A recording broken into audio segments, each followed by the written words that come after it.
Hello guys, how are we doing today? Sound check. Is it loud and clear? Let me know guys.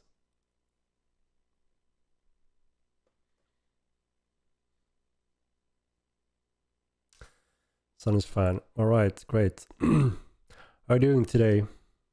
Everyone good?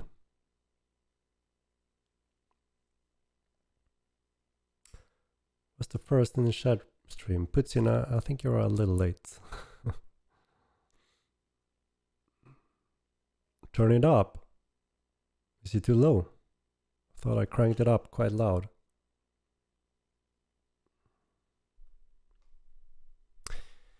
Yeah, thank you. I'm doing quite well now. I'm 90% recovered, I think. So all good, pretty much. There's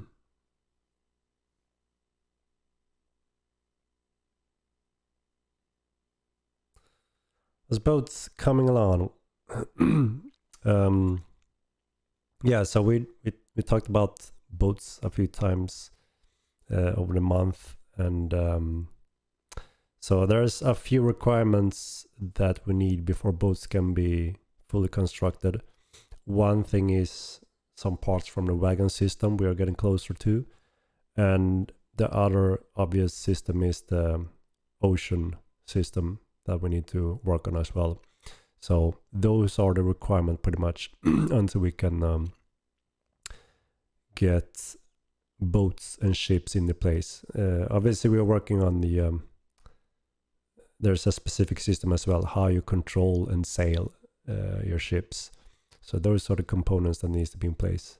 And of course next to that we're building the assets so you can buy and construct boats.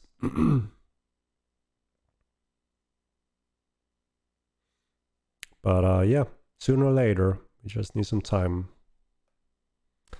Boat piloting being a skill. So we say that, you know, a few areas it makes sense where real player skills and knowledge makes sense. And boats is one of those areas where you simply have to read the wind direction and know how to sail effectively to control your boat pretty much. So I'm not sure if it makes sense to have a skill that affect that, you know, as long as, because, you know, depending on how you sail and using the wind, it will go slower or faster. And a skill on top of that, I don't know if that makes sense. There are other areas though, obviously constructing and using some specific components on the boat that could lead to some skills. So still a little bit early in there until we know for sure.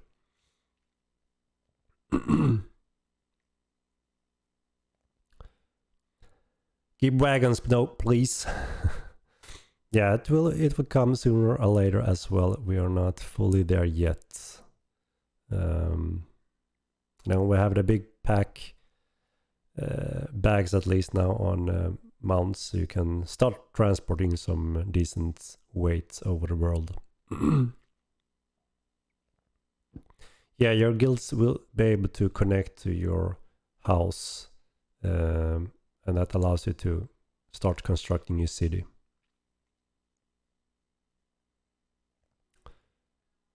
Can't wait for boats. Yeah, I agree. It's an exciting feature that a lot of people are looking forward to, so I'm very much looking forward to that one as well. Why is veterinary taking so long? How much longer for that? It's actually done, finally. It's on test. So it looks to be finished for our next batch, actually. Which is planned for Monday, if things goes as planned, that is. So we're very close to that one.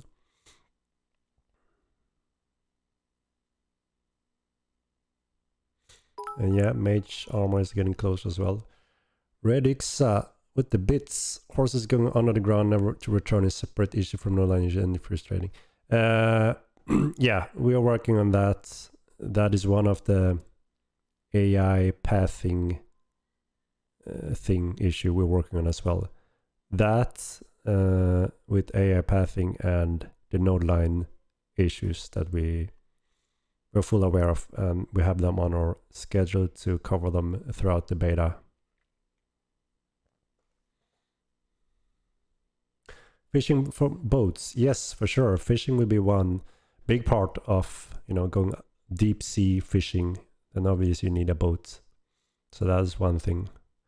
What about roleplay social feature? I heard we can kiss at some point other people. I need to some gamble and sit down in tavern. Yeah, we're working on some of those features as well. We're working on the first gamble games, board games for the taverns. So we're working slowly in that area as well. What's resource cost for keeps? We haven't put the final cost for it, but you have to buy the deed first of all. It's gonna cost quite a bit of gold depending on the size, and then when you place that, you have to bring resources to construct that building, and there are 3 base resources that you need, and that is 1 type of wood, 1 type of stone, and 1 type of metals that you need to bring and put to the location. And you will see you know, there's a progress bar of how much resources needed and how much you put in, and then you can start construction with players. And the more players, the faster it will be to construct, and including the more engineering skills, the faster as well.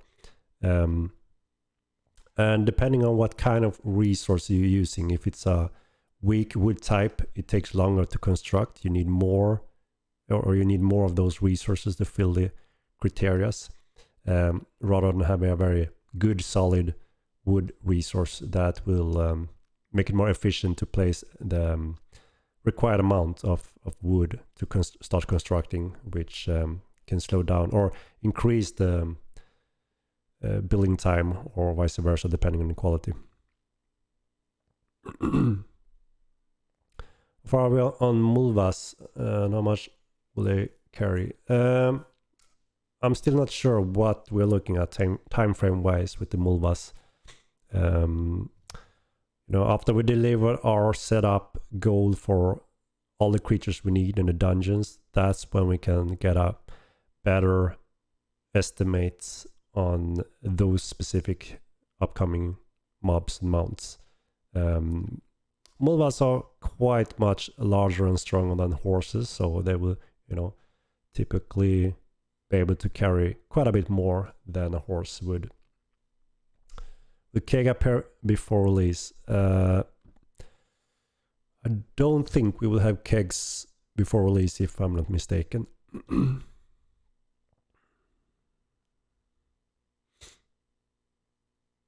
Work on getting more security in Townsor. It is intended being this chaotic. We are still working on balance overall when it comes to the AI and the guards and their behaviors. My last stream, I got quite a lot of feedback that the guards are too strong and pretty much one-shot players, and depending on their level, their damage grows with the level. So that could be the case. High level lictors, for instance, do a good amount of damage. But obviously, depending on where we have guards patrolling and standing, that will also obviously depend on the security. So it's still some work in progress in that area. How will the veterinary skill work? So it's pretty much similar to bandaging yourself, but you use that bandage on your pets. And yeah, it's the veterinary skill that determines how efficient you are, pretty much. Vermilion lakes get a rework with both patches and rivers. No, not really. We don't plan to rework those. I mean, we are working on the effects, weather effects, shading and such, tweaking to make it look as good as possible. And then obviously we need to see if we need to replace some of these systems along with the boats to be able to sail properly or use these water locations. But we don't plan to rework them other than make sure they work for ships and boats.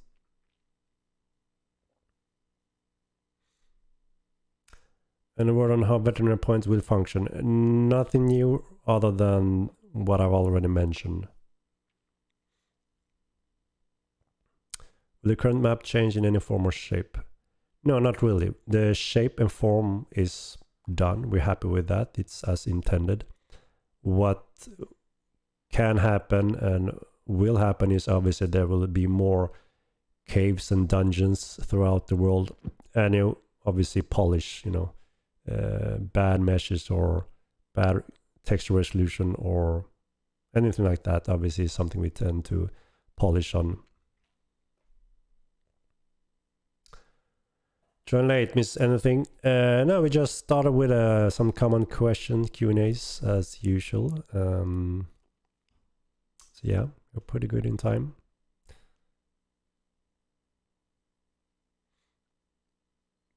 We'll go over some of the keep and housing building process today.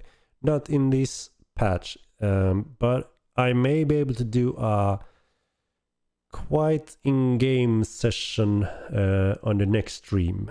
I still have to confirm a few things, but I may be able to do that and show some real-time building action. Any sneak peeks today? Yes, I do have 2 really awesome pictures that I'm eager to show you guys and hear your response. One is the final version of the Turbers, and I was just blown away when I saw the final results. Really cool creature. I hope you will like it. And the other sneak peek is the Tribrats. Really cool creature as well. If there's any Skavens fans out there, you will be happy to see this race coming back to Mortal. You'll be able to craft boats out of metal. You will be able to craft boats, yes. Similar to a housing building system. There will be different types of styles of boats that you can choose from.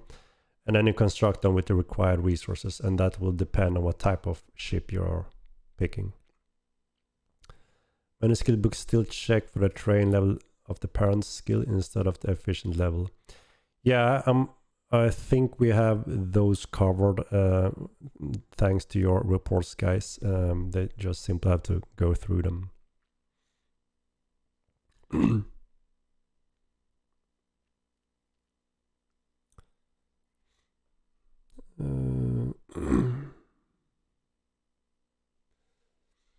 Can we get 90 FPS cap, please? 60 is too little. No real point in 120. GPU power can be used as for streaming recording. Yeah, I agree. I actually thought about that myself when I was streaming. That it's nice to reach a little bit more FPS than 60 to get it more, butter smooth, but still occupy some juice left over on other things. So I agree. A 90 FPS setting would be nice, actually. We'll see if we can add one of those. Turbars when, Henrik? We just finalized them. They're done. We're happy with them. So you will see them very soon.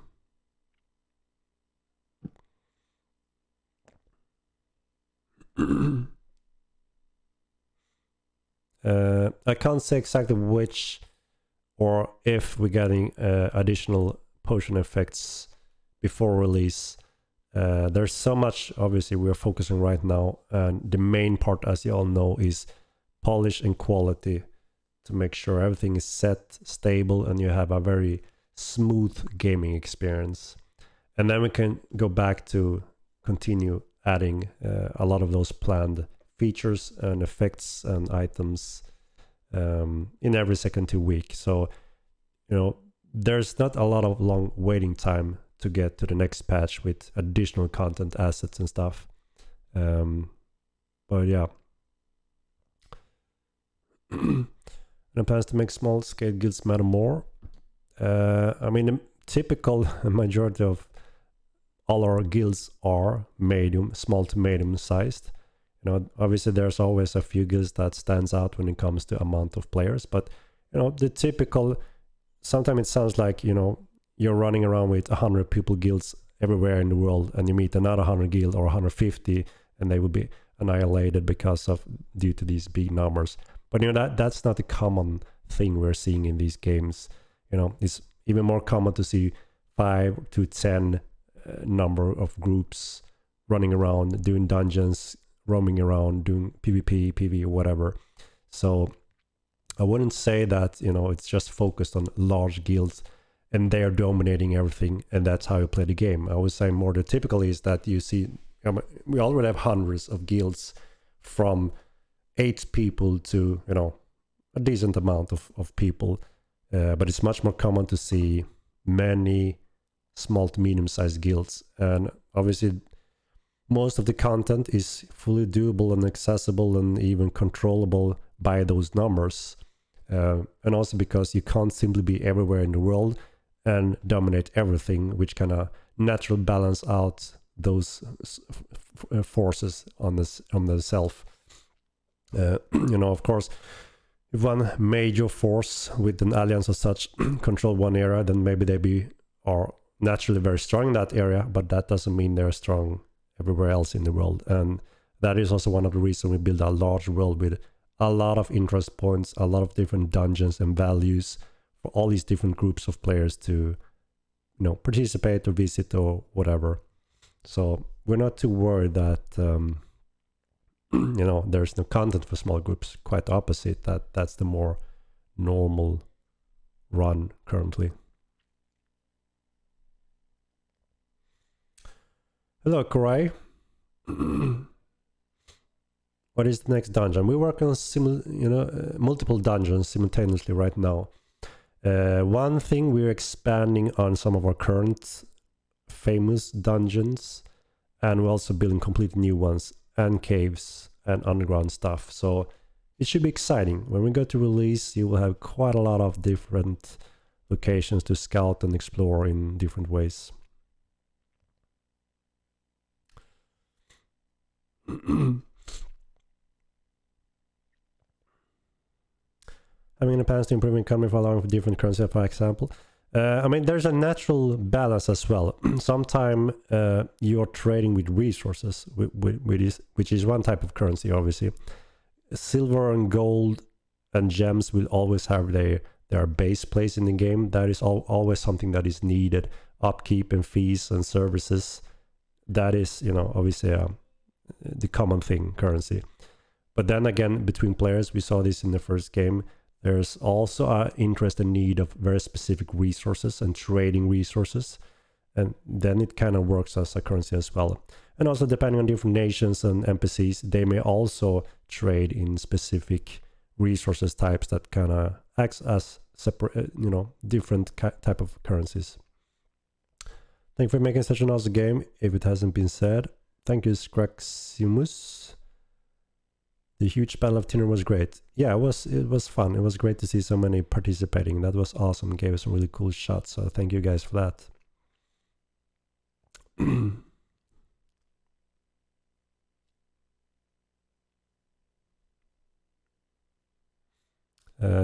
Plan to ban murders as in Modern 1. So we expand on this to improve it. We're using standings now instead. So as long as you have a good standings with that nation, you're good to go. Obviously, if you have bad standing, you're banned. And keeping track of every murder is something that is not possible by all these nations. You know, you can be a stranger visiting, and you can be a murderer, obviously. And that is where the bounty hunting system comes into place. That kind of tracks murders in a different way. So that's coming a bit later as well.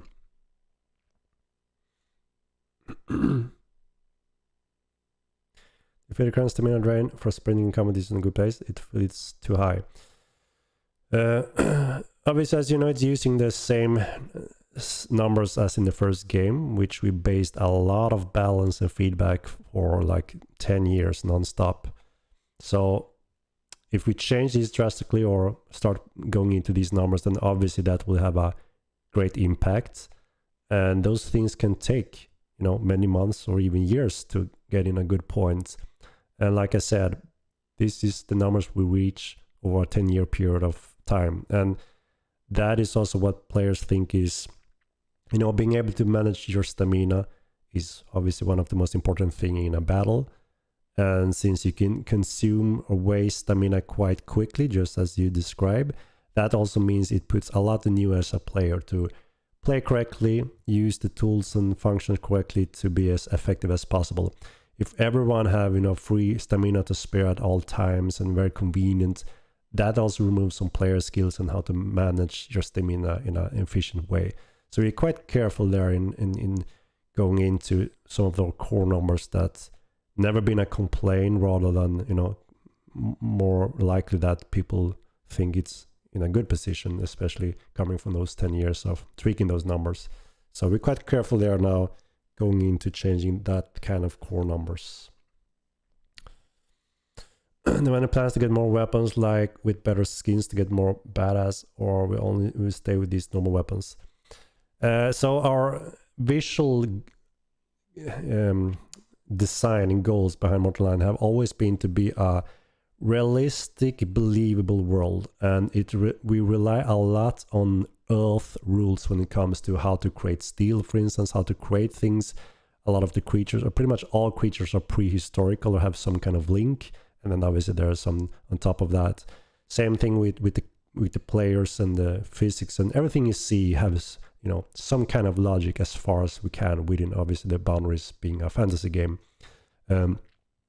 So we're not gonna break this kind of level and style to start mixing like a more cartoonish style or adding more manga styles on top of this, because then we are losing that red line that we have been quite careful about trying to follow at all times. So players can recognize this is Mortal Line, we're within that bar. But that doesn't mean that you're gonna see new things.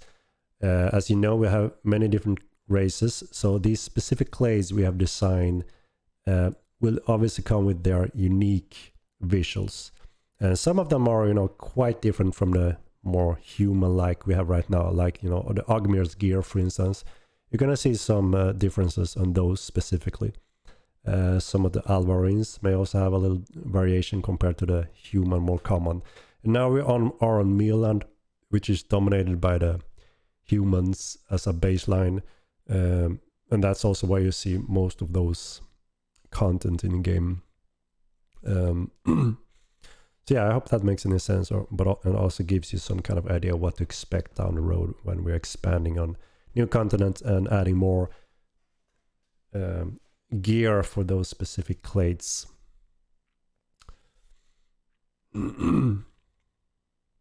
Is there an anticipated completion date on fixing certain bugs, quality of life issues? Level 500 horse glitches, permanent 128 creature control points that won't go away. First mining attempts always failing. They can hit by nothing glitch. Looking forward to seeing these fixed. Yes, we have already fixed a few of these in our next patch. So as you know, every patch includes obviously a lot of polish and fixes and quality of life, just as you explain here. And yeah, all those that that is a common thing during the beta is obviously those that we set up to fix. And obviously all gameplay critical bugs and issues, obviously we set to fix those as well. So in every second week you see a lot of these being fixed and improved and polished, but also especially when we deliver the last components now around December, we have a full month of only focusing on polishing and fixing those things. And that's when we plan to cover pretty much everything, right? So yes. Clothes when? Soon, Paxson, soon. Augment boats, let's go. How much will be pickable like flowers and fruit at launch, and will everything eventually be pickable? I mean, the goal is to have most things you see interactable in one way or another. You have seen that obviously since the first game we have cranked up the level of details and foliage, 1,000 times since the first game. So that obviously put a lot of work and strain on if all that can be pickable and also when it can be pickable. So we need to find that balance where it makes sense. Things that stands out, that looks, this looks appealing to me. We aim to have those interactables and pickable. But that means now, since we have much more vegetation and foliage, obviously we need to work more on adding content behind a lot of those. So it's simply a time process we need to go through. But yes, we have on a schedule dedicated time to add additional pickables and resource distribution in the world.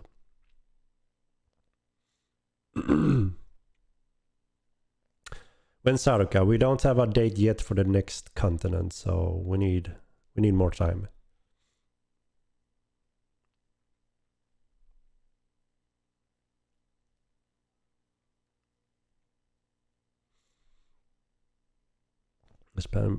Murder. See, I get questions again. I already responded on here. Will the armor update next month include medium armor, or is that tier just getting scrapped? So we have light, medium, and heavy armor already in the game. Next armor we're adding is a light armor. The one before was light medium armor, so we already have quite a few of them all. We haven't had that many on the light one, obviously, which is what we're getting next. And then we have another armor on release. And after that, we're going to continue adding more clade specific armors and some of the old ones as well coming back. So there will be a lot of different from light, medium to heavy.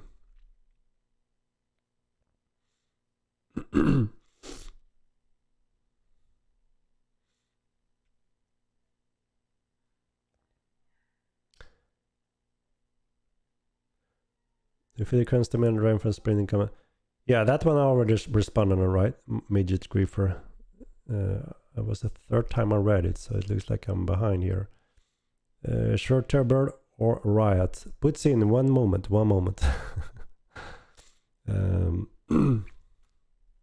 I agree. Any news on what you plan for decks that changes value mentioned? No news yet. We're experimenting and testing some things in-house. You will know soon. Show the screenshot. Show the turbo. Alright guys, alright. Let me show you guys a masterpiece and put your mind at rest. So you want to see the Terrorbird, guys? Be prepared for a pure masterpiece. Boom. So that is the final version right now of our upcoming Terrorbird. Oh my god. Otto von Gruber. Thank you for the subscription. Right on time for showing it. That looks amazing. Holy moly. Georgius. Pretty sweet. Ay caramba. I take it as you like it just as much as we do. We are very happy with it, and yeah, real awesome creature. It's cool, you know, we see the art team is also progressing, which is really cool to see. And it's good that we started on the, you know, a little bit more boring animals. Fat Duck Gaming, thank you for subscription. When I get my crown for winning the Siege of Tindrum. we will see. So yeah, it's, you know, there's always a pipeline and getting used to all things and improving all things. And yeah, as you can see, we started on the small creatures and worked our way up to the big ones. And yeah, I'm really happy with our team delivering these creatures. JG Martin, thank you for the subscription. Can't wait to deep fat fry that one. Yeah, should give you some good dish. We'll be able to ride them as soon as they will be implemented. No, it will take longer until you can ride this one. This is quite different anatomy, two-legged creature. We need to work on the meshes for it, saddles and stuff, you know, and complete a new animation. And right now we can't do that within our time frame. But if we can hire more animators and also, you know, sometime after release, that is the plan, to covering those one at a time at least. It's going to be bigger than the player, right? Yeah, these babies can get quite large. So yeah, and you know, as I mentioned before, is that a young one, or do they not have feathers? So this one have feathers. Don't you see it? They're not super long, but there are some feathers and fur that decorate its body. And like I mentioned before, obviously this one is also somewhat tied to our prehistorical creatures. Looks like fur to me. Yeah, it has fur and feathers. And you know, they look different, being a young baby to adult to being an alpha pack leader.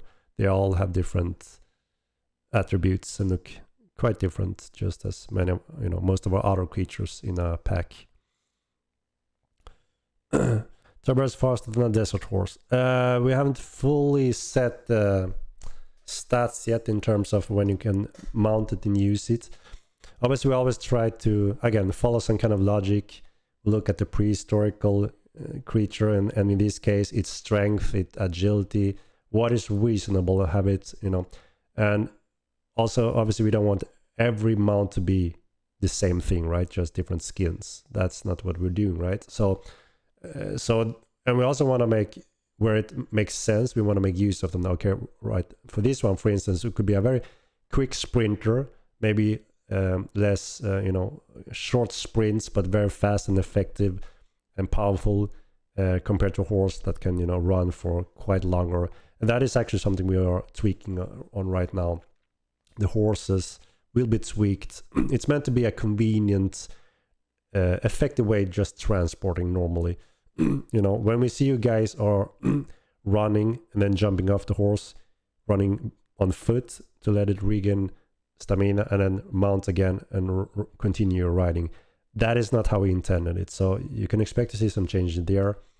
And then obviously, you know, maybe this one is something that could be efficient, that you can do quick sprint and then you have to jump off it to let it recover a little bit, but horses shouldn't be that as a baseline. So you can see a, you know, change happening on the mount species, the horses species, and then there will be specific interesting use and variations and options on these other creatures that are, you know, can be effective mounts as well in some areas. Will they be as big as they were in Mortal 1? Yeah, close to that size. We are taking the time to, you know, go through all the size and such to make them more correct, again, how they were intended to do. There's been quite a different variation in the first game that simply didn't 100% follow the desired stats and design. We're taking our time to make sure that becomes correct this time around, and also to follow some logic. So, but yeah, somewhat similar size, I would say. The release will be in January, right? Yeah, 25th of January is the plan. Holy shit.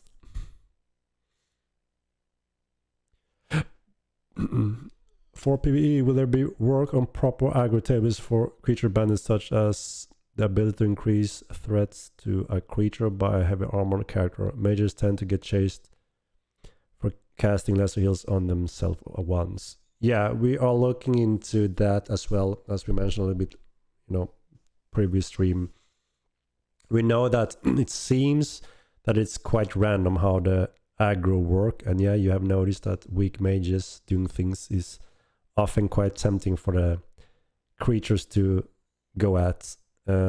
We are looking to do some tweaks to give you some tools to try to control it a little bit better with some knowledge and teamwork. Did you start working on a trailer with the shots from last week event? Yes, we have been working on that trailer for a little while now already.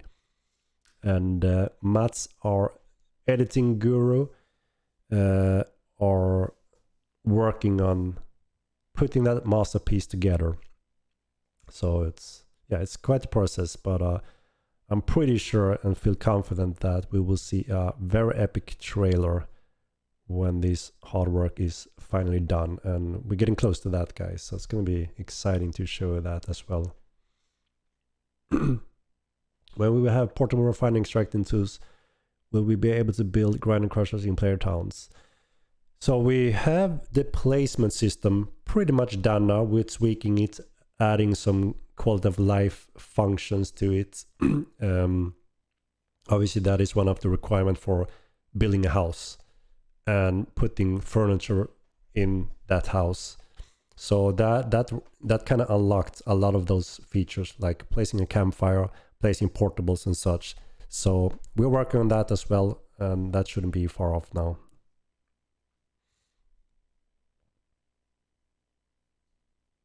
What's going to be stamina tanks? Yeah, I mean, naturally, obviously, you know, just like in real life, you can ride on a horse without pushing too much, obviously, you know, on a very steady, long route. So we want to have that in Mortal Line as well, obviously. And then you can go into some different pro-cons scenarios with some of the horses, but also obviously based on these other mount types creature that you will have soon. To keep track of all animals tamed and sold as well as items. What do you mean? If we keep track on it? I mean, we log everything in our game, if that's what you're referring to. We use horse tweaks next patch. There is a possibility that you will see some tweaks in the next one, depending on some of the time we have left.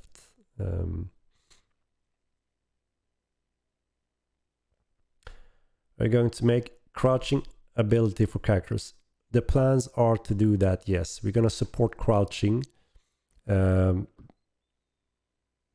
not now. We have gone through it and we have some ideas how it can work and fit our type of game. We don't want that to be the typical, you know, you do these bad looking movements, crouching down and being the meta in fighting and such.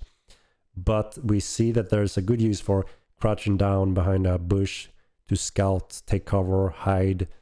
Something you do with, you know, when you have the time to do it, not just a quick action in a fight. We want it to be more like that, at least.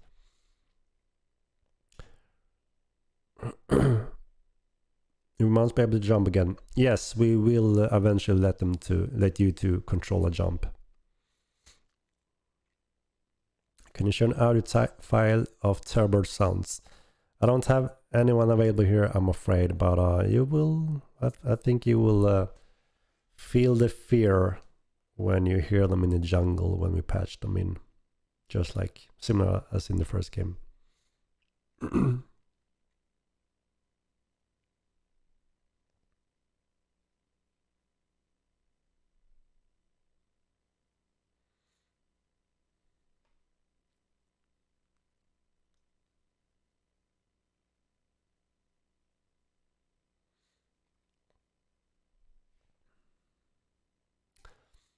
Get rid of the cooking system is nowhere near as depth of cap alchemy. Yeah, so it is following Matt's design behind cooking. It's, you know, a very cool system, very deep with tons of options. But yes, we have gathered a lot of feedback that the efficiency and reward for going deep at it isn't as perfect as it could. So that means we need some time then to go through this with Mats to see how we can tweak those numbers around. We have done a few steps, you know, making sure it's should be more effective when you cook something rather than eating it more raw. Obviously, a first step, but then we will see what more we can do. Wolf aggroes me for just walking near them. Then I shoot it once and it turns to my teammates who did nothing yet. Yeah, they have quite their behavior right now. They may dislike your friend and see him as an appetizing target, or simply not like him.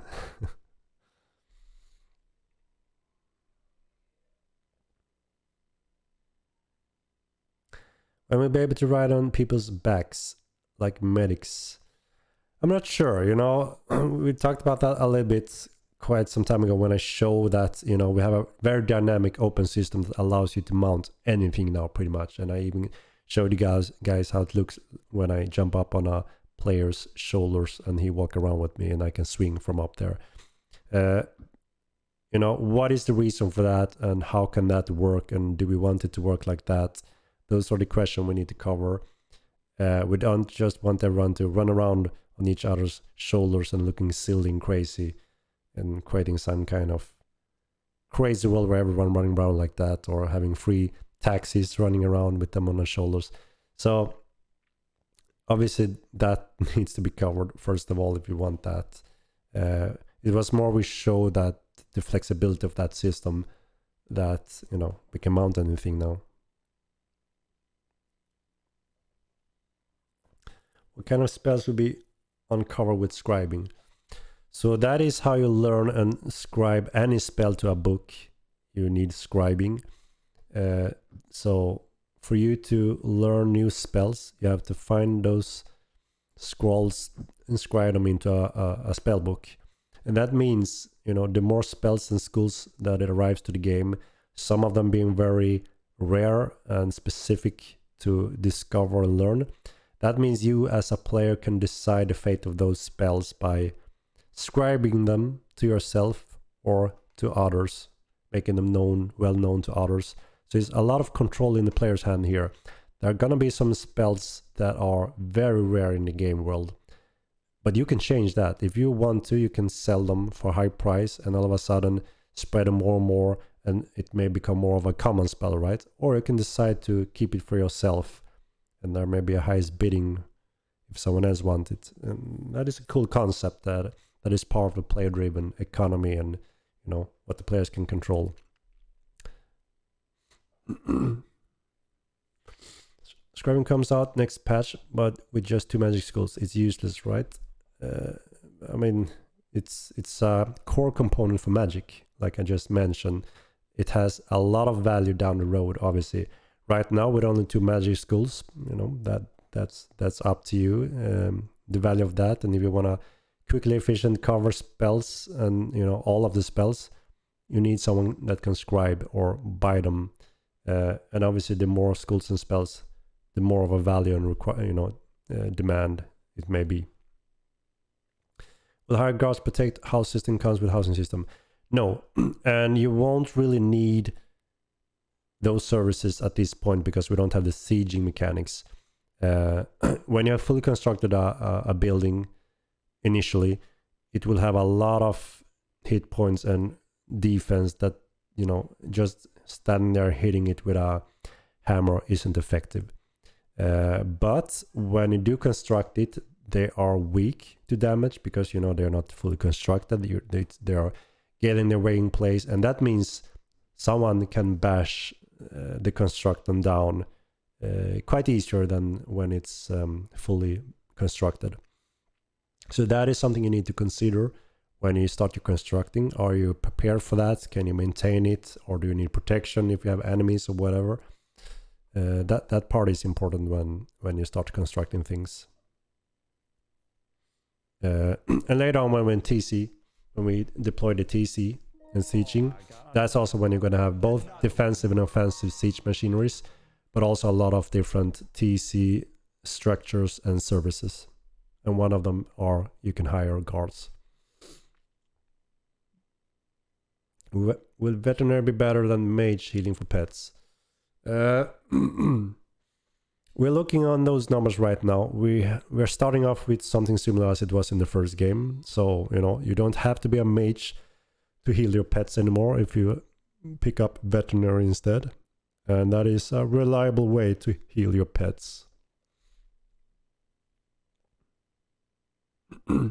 Animation broken right now anyway. I may be sitting in the bush but standing tall on other screens. Yeah, that is when you don't get that state correctly. So yeah, obviously when you do crouch and rely on you hiding, then that package will be sent on far distances as well. So that comes along with that, obviously. Right now we don't have a function to support that you hide in a bush. I mean, sure, you can crouch down there, but depending on the LOD states and distance when you get the different packages, that may not be 100% reliable right now. And also because they're not intended to be that function and fully functioning right now in terms of it's used to be to hiding. But you know, we are also working through that. What kind of states you're seeing from far away, etc. To the sound, Henrik. What sound? Johnny getting really scared place. Indeed, indeed. We will have storage in a house like a chest. Yes, you will. And you will be able to place several chests, if you may.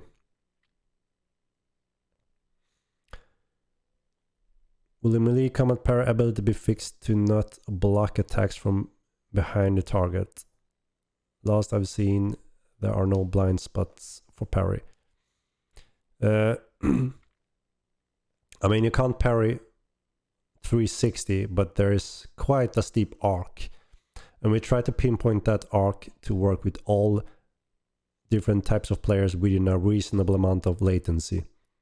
You know, everything that evolves fighting, etc., obviously needs to work on a large global scale for MMORPG. And in some cases, there needs to be some kind of sacrifices in terms of realism, and compared to a single multiplayer game like, you know, Mordhau, those types of games that are not a MMORPG game, we can never get as close as a multiplayer game, because we're building a multiplayer game, massively multiplayer game with thousands of players, and you can't just use the same kind of system to transmit that type of network data, because it's impossible to send that over a game server like this with thousands of players. But with that said, you know, we're trying our best in trying to tweak it and pinpoint it to be as tight and realistic as possible. And then as time goes by as well, if we manage to improve some things, if we manage to push down the latency overall, you know, and also when technology gets better and better, which it does every few years, that's also when it allows us to tighten some of those functions. So it's something we need to understand, that some things can't just magically be solved because we're making a MMORPG, and we have to kind of adapt to that and understand those components and play with that.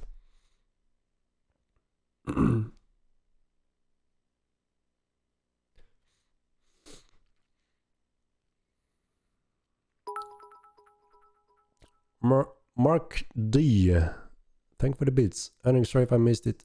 Any updates on the Beastmaster update? Oh my god, I didn't have time to read it all. Where do I have that?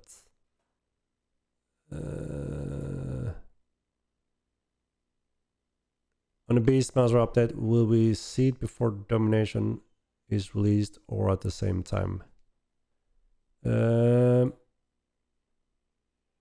So Beast Mastery, I mean, the skills should be done.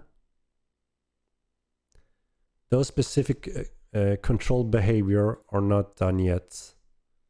Domination, we are looking around end of November, beginning of December when we're working on that.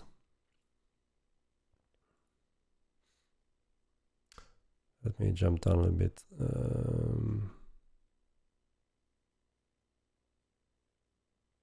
Being a scribe costs primary skills. Yes, it's a real profession. Like I said, you're gonna have the future control of magical power, and you decide the fate out of it. And obviously, you can sell those to highest bidding, and scribing will be a cheap skill to have that power.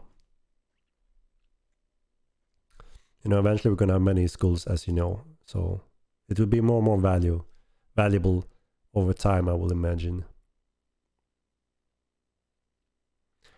Riding on a friend's back could be a new meta for having fat mages in dungeons. Yeah, I'm not sure about it. Please put scroll seals in the chests and bosses, not in vendors. Necro Cave in MO1 was lazy. I mean, yeah, obviously, like so many other things, there will be treasures and hidden things and spread out things and lost things, and those will be recovered in different ways. And some schools may be, you know, many schools may be that way. You find them, discover them over time and can trade them. Some will be rare. And then some schools will require something completely different, totally different type of dedication. And any plans to make shields more viable? Everyone told me not to use them as there is no point and they don't provide meaningful buff to defense, and two-handed weapons is just better. As a new player, I really discouraged me from playing, as I always prefer paladin like shield plus sword character build. I can tell you that there is some change happening, and we already have a big change. If I'm not mistaken, there's been a bug on how the stamina was calculated on using one-handed. And we fixed that bug now, and all of a sudden wielding a one-handed is extremely useful because it doesn't cost any stamina. That's a big game changer already there. And yes, the next step we're gonna do is work a little bit on the shield. We agree it's not exactly where we want it to be. There can be some improvement done for shield as well. So with those two fixes, I think that there will be a lot of options and interesting gameplay for choosing that type of style. So Adaptation be changed to needing to be scrapped at launch. That's supposed to be a rare spell. Yes, Adaptation is not to be the common thing, right? Resurrect is supposed to be more common, but the knowledge about portals and using portals are supposed to be a little bit more challenging to reach to. And plans adding tailoring.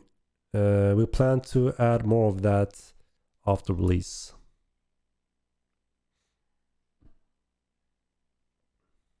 Meow.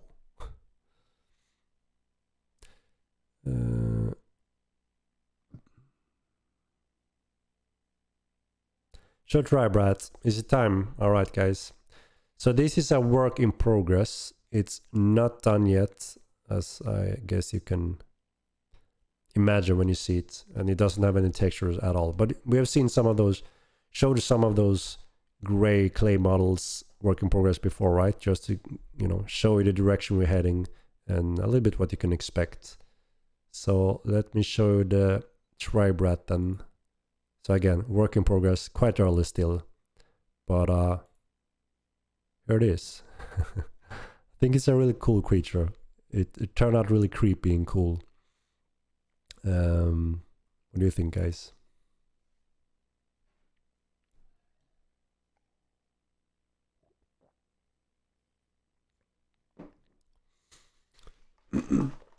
Skaven Batman. So this is our Tribrat, but yeah, looks a bit like Skaven, and that is kind of the race we're going for. So yeah, it wouldn't surprise me if you recognize some Skaven look in it.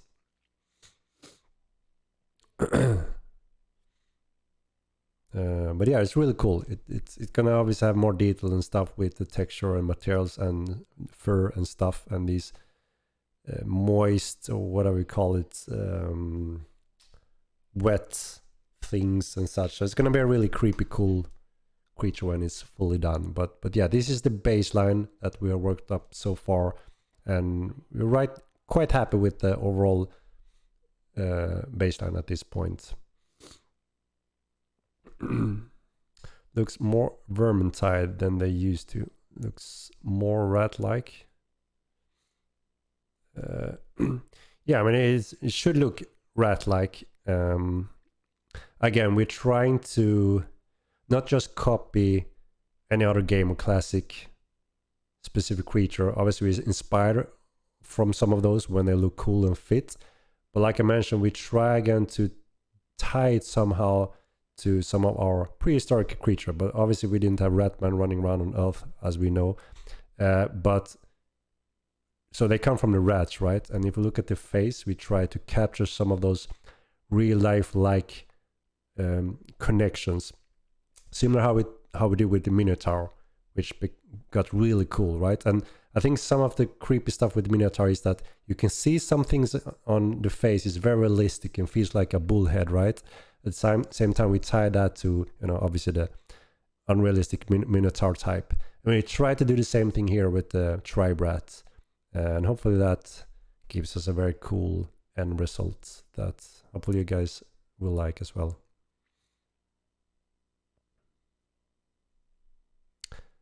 Can I play as a Tenric, please? We don't plan to allow players to run around as these humanoids we are making now. You know, many of them are also quite specific how they control within their herd and how they communicate and how they live and exist, and what kind of intelligence they have. And that means it's a complete new step if players are supposed to run into these fields, and how it makes sense. Obviously, you will not be running around in Civilization anymore. So we are very careful about changing that direction. We have a very clear path and goal, how everything ties together and what makes sense and where the player comes into play. What about them is moist? You know, around the face and mouth, you know, when you see these, I don't know the exact terms I'm looking for, but you see what I mean, right? But we see down the road, there could be some areas where it still fits. We discussed that a long time ago, me and Mats, where, you know, it's not we said we're never gonna say never, because there are room for some things, but it's way too early to go into those steps right now, and it shouldn't be the typical way. You know, we focus so heavily on making the 10 races for clades being perfect and exciting and full, you know, playable.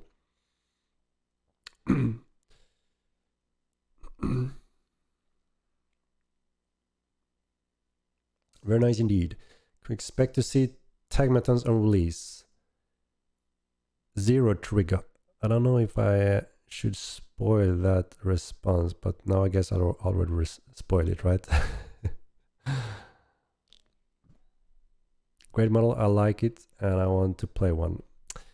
Yeah, I mean, there are many cool models. I mean, we may, like I said, I think the artists are doing amazing work on every creature. Now when we get to these really exciting creatures, then of course, when they're humanoids as well, you think, I would like to play one, right? It's natural, but like I explained before, we're quite careful stepping into that field, especially at this point. It requires a lot of attention and work and planning. What bus is coming next patch? I can't say what bus is coming, but there are quite a few buses, as you can see in the roadmap, coming in every patch here and there. Splinter from Ninja Turtles just needs a Komodo. A little bit. I feel like they're going to have yellow teeth and I already hate them.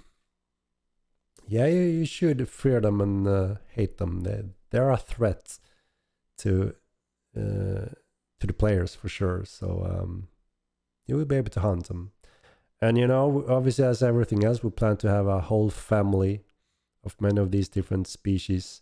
That makes it exciting and interesting to explore that deeper and deeper in various places in the world. You know, we're still just on the surface, but we're going deeper and deeper. What scares me how they get the man parts. What you and the team don't seem to know is that bovines have no upper teeth. Bovines? You mean next to the big fangs or what? I mean, I'm no expert in a lot of these anatomy and rules, but like I said, we try to look at a real rat face and incorporate some of those elements because it is a rat man we're making.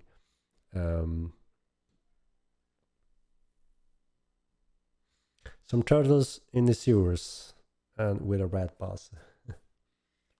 Yep.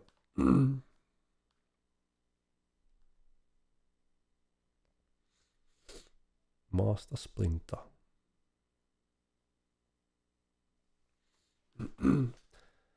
All this talk of magic, how far away in roadmap till it is in game? you know, it all depends on what school we're talking. As you know, the necromancy is the third on the upcoming work.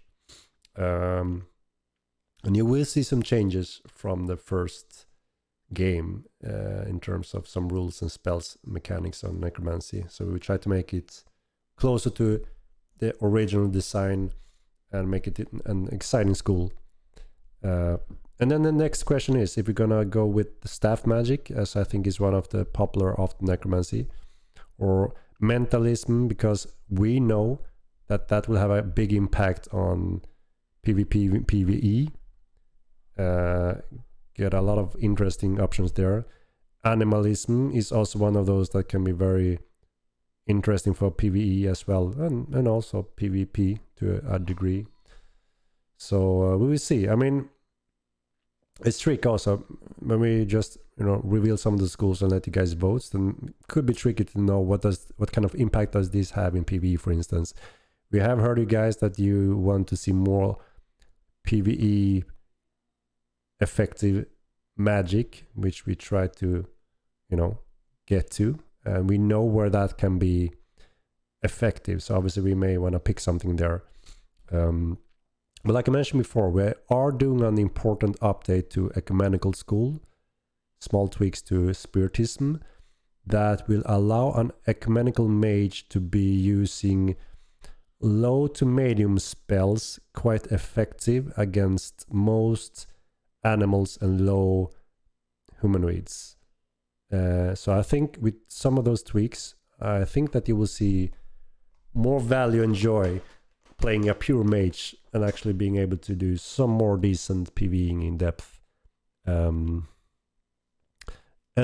one more spell is coming to Ecumenical to fully complement it. Like I said before, I don't know why that spell didn't make it in the first game, because it was intended, and then we never just got back to it. So I think it's a good time to try to get that spell in this time. It means the minus. Bovines meaning cows. Okay, well, what about yeah, okay, so the teeth. Yeah. I mean, like I said, we are taking some of the cow bull attributes and incorporate it in our mortal humanoid, which obviously doesn't exist. And how do we do that mix? That is the result that you saw. So you can see some really real life attributes from the bull, but obviously then you have the next part, which is the not so realistic. But I think that's what makes it so cool looking. It's scary because it looks realistic, but at the same time, obviously it's on a two-legged creature.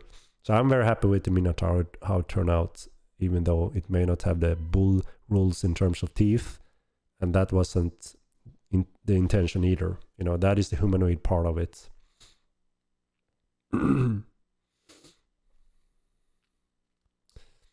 Are any plans for rerolls and character slots as the game changes and players want to change their builds? So obviously this is an important question that have been going on since the beginning of the beta pretty much, and we fully understand that it's a challenge to commit to one character here, right? It's a one character system we base everything on and build around, and we have made sure that everything on your character in-game can be tweaked over time how you see fit, pretty much, obviously within the race clade rules,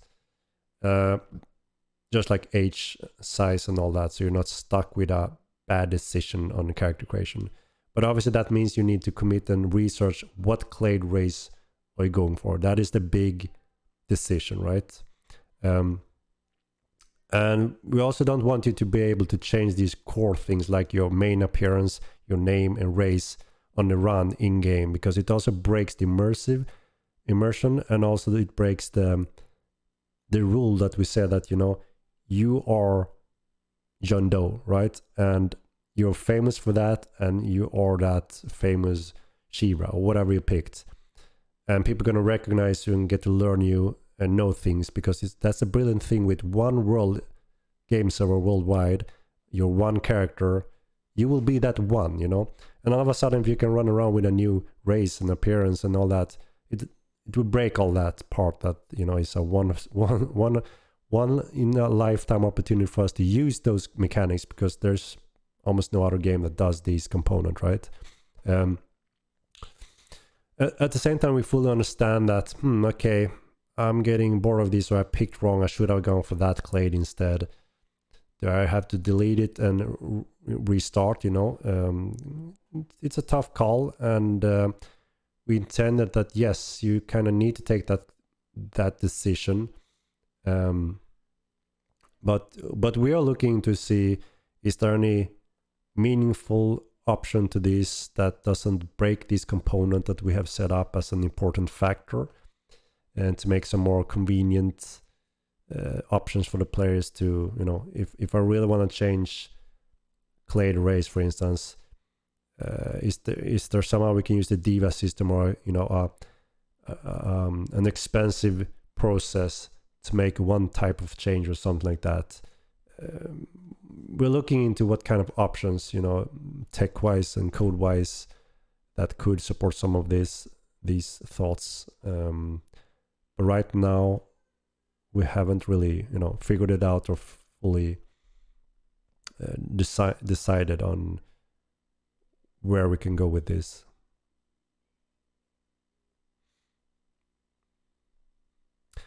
Minotaur should not have upper teeth as being based on a bovine.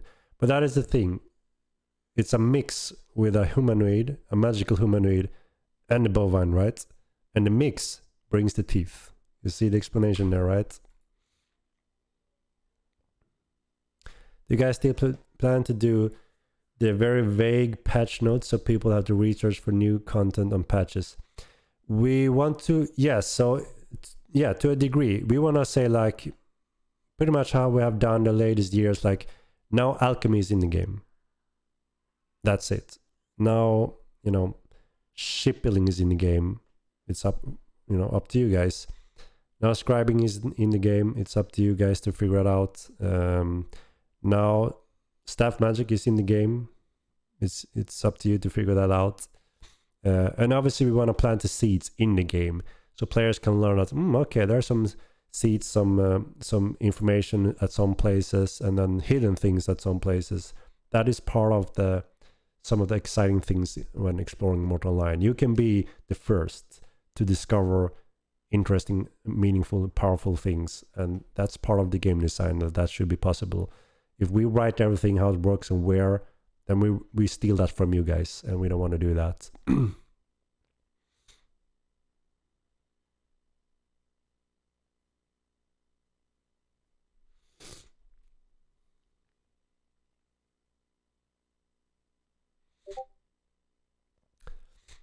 Game is out soon. How do you feel about it? Will it be ready for launch? It's super exciting, obviously. At the same time, it's always a scary thought when you reach these big milestones and dates, when a lot of things happens. We feel very confident and excited in a very positive way, because, those last 2 stress tests we've done were very successful in our point of view and interest point of view, and also, even economy-wise, donation and interest of the game were a very big success already in the early stress test, which, didn't have a fraction of what we have today, and also didn't focus on that type of gaming experience where now you should be able to jump in and have fun. That wasn't the focus, but it turned out that way, which is just amazing. So obviously those steps kind of make us feel excited and somewhat secure and calm, because we know that we have gone so far already based on those steps, where it's going to be exciting for all those players. We fully understand that, people said, there's missing a lot of wildlife, the world is quite empty. Yes, because that was the intention. We didn't plan to cover that, so we fully understood that. But and now obviously on release, that is when a lot of those component changes. So there's a lot of stuff to discover and explore in the world, a lot of dungeons and creatures. And yeah, I mean, we have pushed the schedule quite a bit to reach these deadlines, because, as we explained before, didn't make sense to run early access when we have met the requirement to actually leave early access. And you guys really wanted some of those features on our persistent state, we listened to that and said, all right, let's combine those two, let's make it happen. We have those features now on release, and yeah, we have additional time just to polish, to get those last nasty bugs in place. And yeah, I have to say we feel confident and exciting at the same time. But also, like I said, there are always this factor where you're never really gonna know what kind of chaos could occur at this time. Obviously, the pressure and stress is going to be even more than the stress tests. So we can just, we use those stress test data we use to set up those params to know that we can cover these types of players in this type of setup, and we're prepared for all that. That obviously makes us feel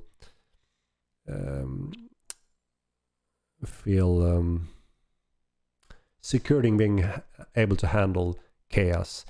We have the queue system in place, and like I said, I reached out to Valve that we may have the options to even pause sales if it gets too extreme, because obviously we want to make sure that someone is excited to play the game, buy the game, just like we've seen all other release lately, similar to New World, and you can't get to play the game. That is obviously quite frustrating, right? We want to minimize that and try to secure that as good as we can as a team of 30 people. And I think we've done what we can, absolutely the best we can. And now I just hope that obviously the rest of our milestones and delivering of patches is as smooth as it's been so far, and there's no hiccups there, so it doesn't steal time from the polish phase we're entering. Because obviously the polish phase is important as well, as you know. There are those bugs still that we need to fix. But yeah, as long as everything goes somewhat smooth, there are some margins obviously. I think we can't have any other outcome. It wouldn't matter if we said that push it a bit more or such. It won't change a thing. We are ready to reach the persistent state, and we have done exactly what we can to do that. And a lot thanks to you guys with your help in beta testing and stress testing. It's been super helpful. So yeah.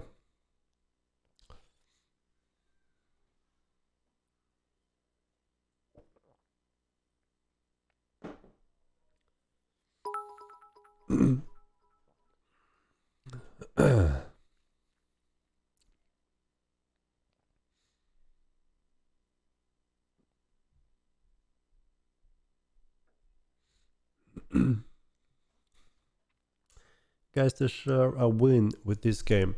I can't wait for the sync and such to be better. I mean, the sync and such to be better. Technology-wise, there's not much more we can do at this point. Like we explained many times, we can't compare Mod Online with Mordhau Online, and you can't compare the mechanics with New World, for instance. Very important factors to understand and why. And as soon as you understand that everyone is on the same page, that's when we can, rely on what we have and enjoy what we have, which is very unique.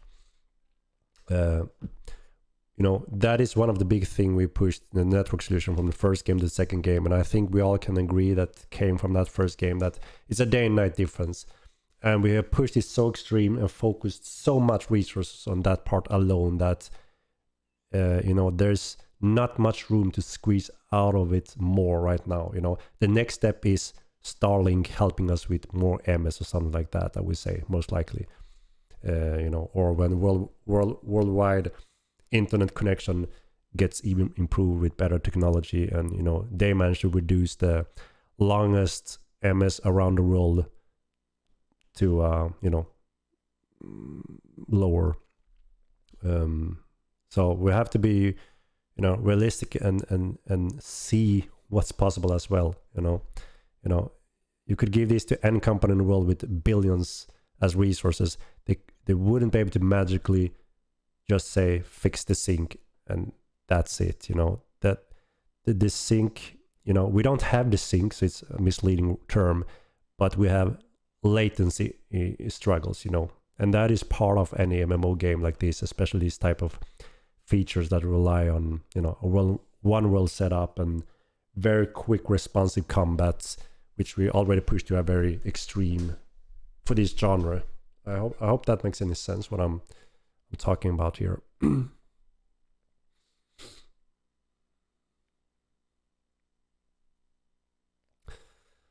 Henry, can you what are the plans for more PvE content before release? Points of interest, dungeons, and other areas where there is stuff to do. Yeah, so there's a lot of PvEs being worked on right now. Multiple creatures, multiple dungeons, multiple undergrounds and caves and dungeon systems. And that is because we want to populate the world, give you very exciting things to discover and explore and raid over a very long period of time, spread all over Mirland. We don't want just, you know, a few dungeons, and you may think that this town and location is best because it's close to all that. No, all that changes with these new interest points, dungeons and caves and whatever is spreading out over Mirland. So that's a big factor for everything. It ties to PvE, but also, you know, indirectly to PvP and control of players and such, as you can understand. Henrik, can you share with us a little detail on what feature we will be able to test at the end of November when it comes to TC housing, and what feature won't be able to do? So we're getting the whole housing system pretty much, but only housing system, not TC or sieging system. Those are split up in 3 very large complex systems, and it's very important to get them all right. And since we rewrite quite a bit from the first game, where, you know, we want to improve things and some things didn't turn out well, we need proper time to rebuild those and have them in a proper balance and being enjoyable. So housing first, which you're getting quite soon on the beta. And that allows you to build small, medium to strongholds and castles and walls. And obviously that alone is an insane system already there. And then you will be able to place stuff, furniture and tools in these buildings. So you're getting a very good package with this first very big patch of housing. TC is when you can place completely new type of structures and getting services. So that is kind of promoting more cities, tools and services, you know, other than those that you can have in your house. And obviously sieging is quite self-explanatory. That is when you have very effective tools to destroy and defend all these assets. If I was Jeff Bezos, I would fund the entire Mortal 2 game and have Henrik declare me king of Tindrum. Very odd statement, Wolvenzols. Mordhau Online. Yeah, you know, being compared with those games, I guess we are the closest to have such kind of detail of combat and mechanics and in that type of real time, but not only on a regional based server, worldwide server. And that is just crazy. That is magic. But that's what we have, guys, and that is why I'm so excited for Mortal 2 in its future. There's nothing like it. And one of the gods. I just want it stable enough to be competitive, and 100% agree.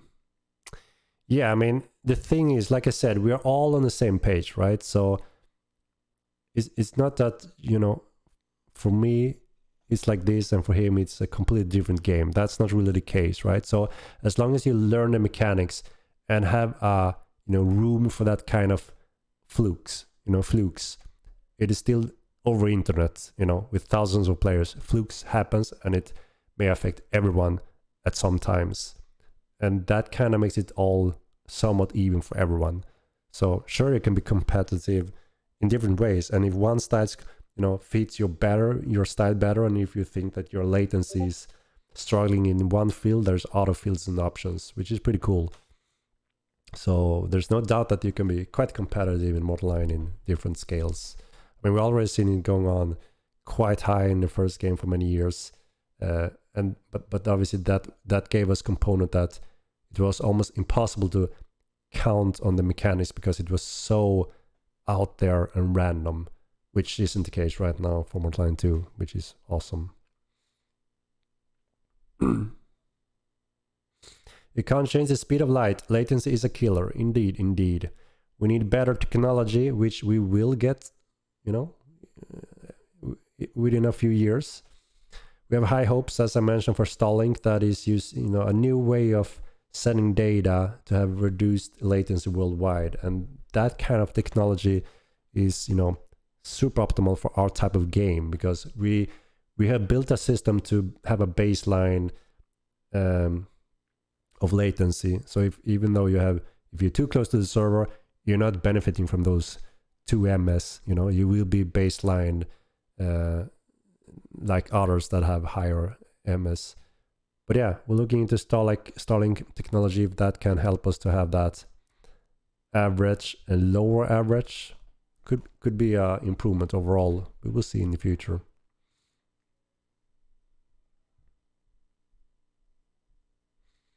Honestly, the fact that people can even compare those games is impressive with the team size you guys have. Scares me for the potential you'll have with more fundings. Yeah. Indeed. I'm like I said, I would say that I get proud when I hear someone say, yeah, if you just get this little part more like Mordhau, it's perfect, you know. And we're talking about super fast mechanic, and I'm like, it's almost like I said, you're comparing apples and oranges, but we're still that close and similar to those mechanics, even though it should be impossible in this type of technology. And that is the part that makes many people that doesn't know about this, that, why don't you make it a little bit more like Mordhau? They don't understand that we are making a one-world MMORPG solution, and that network solution is a completely different system and needs to work in a completely different way. But yet we're getting it so close that it's being directly compared to Mordhau and Chivalry and all those games, Mountain Blades. And that is, you know, we get honored when we hear that kind of comparison, because it almost should be impossible.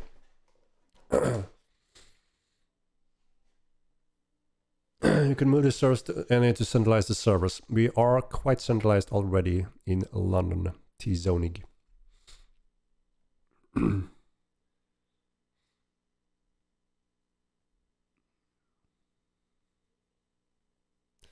It's so fun that Amazon choose to make their own studio. They should have just become publishers. That way they could weaponize their brand without putting their cred on a line. Interesting. Starlink won't magically fix lag, lol.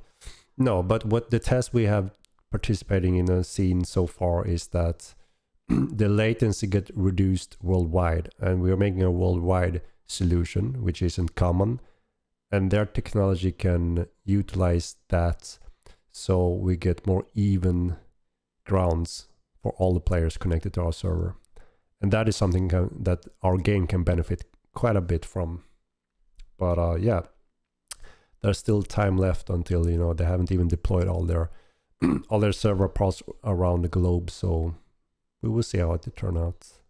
But we have high hopes, at least, that it could maybe be an option that could improve some things. Will there be a fix to force resurrecting people? Yes, next patch.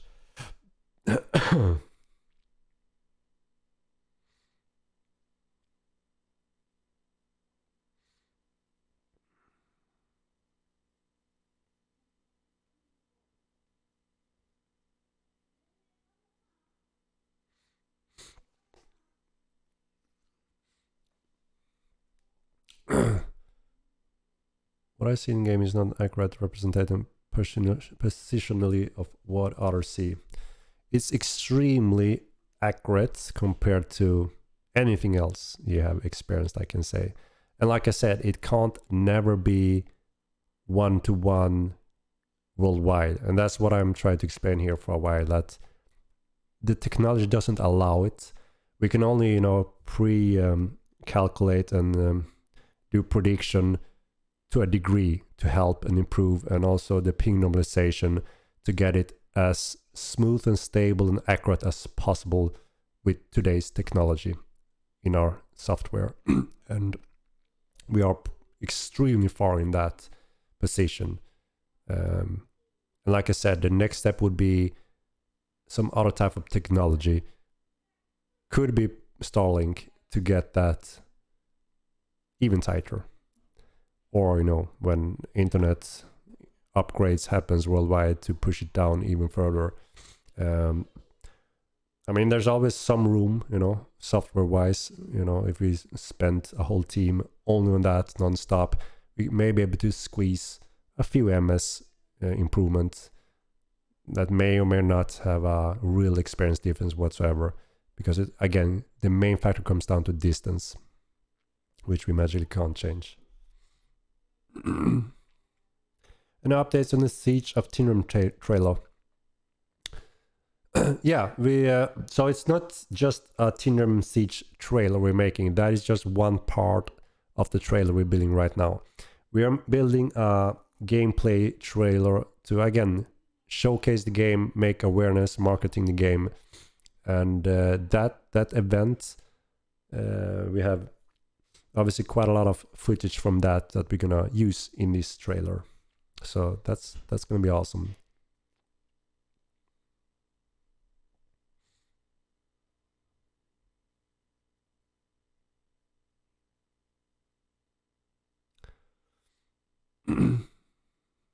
Keep to connect the servers that operate one game server, Henrik. One in US and one in East. Yeah, it doesn't just simply work as that.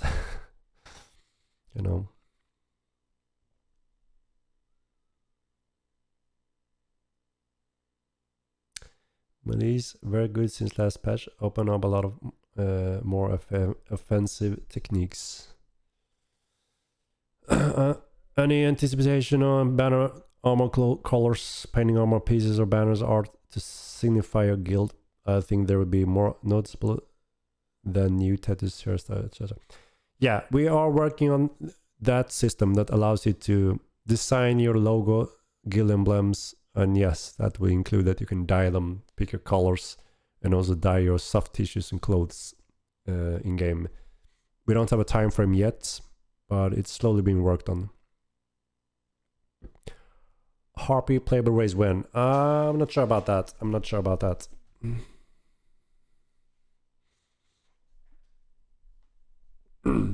All NPCs as well for housing. You will be able to hire multiple NPCs for with the TC patch.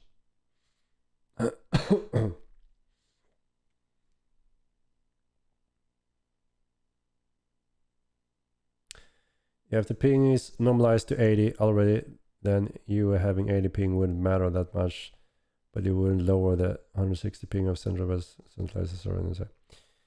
Yeah, like I said, many people think that, again, if you live next to the server and have one in ping, you have one in ping and benefit from that. That is not what's going on. We have a ping normalization, which is like an even spread, that we know that to this degree, everything works and are quite reliable, and that is the same ping that we have in many locations in the United States.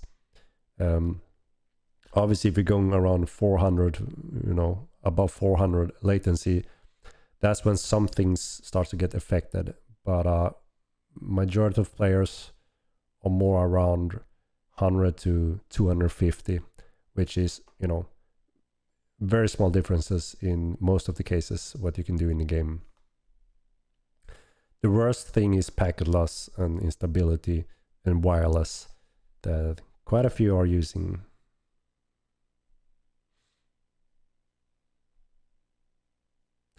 Without stables, half of the cast will be useless and empty. What kind of statement is that? Stables? I'm sorry if this is a stupid question. I never played Modern 1. I know you're going to be able to build a house in the open. Is there any protection while you are building it, or you just have to figure it out? There's no protection when you're building it. So this is like a vulnerable time when you have invested quite some money and resources eventually, because that means anyone can go there and bash you just as normal out in the wild, or bash your house constructing place. So you have to carefully plan that step if you want to risk it or not, or plan it with protection, buying protection, or having friends, or anything like that, or build very efficiently and quick to try to avoid that situation. So that is a risk that anyone takes, but the role is quite large, so going out there, finding a nice calm spot could be a high chance that you can find a spot that may not have a lot of traffic going on. And so, but yeah, it's up to the players to take care of that situation.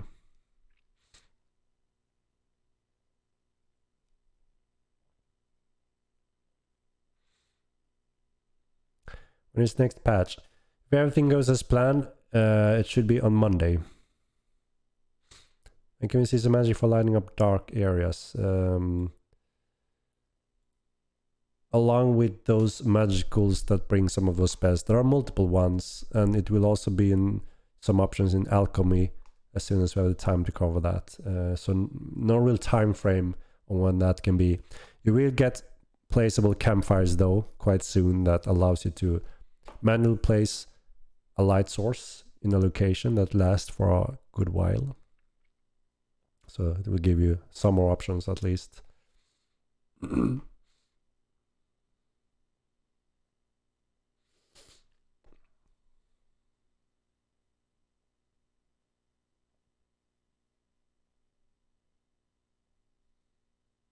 Keeps will be in with the housing patch, yes.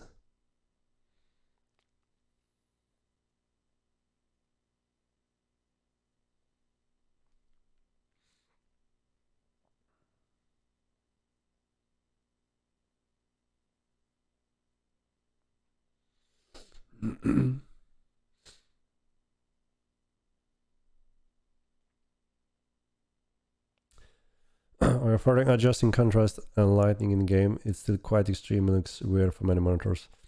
There are some cases where we know that there's a severe bleeding because of the texture actually.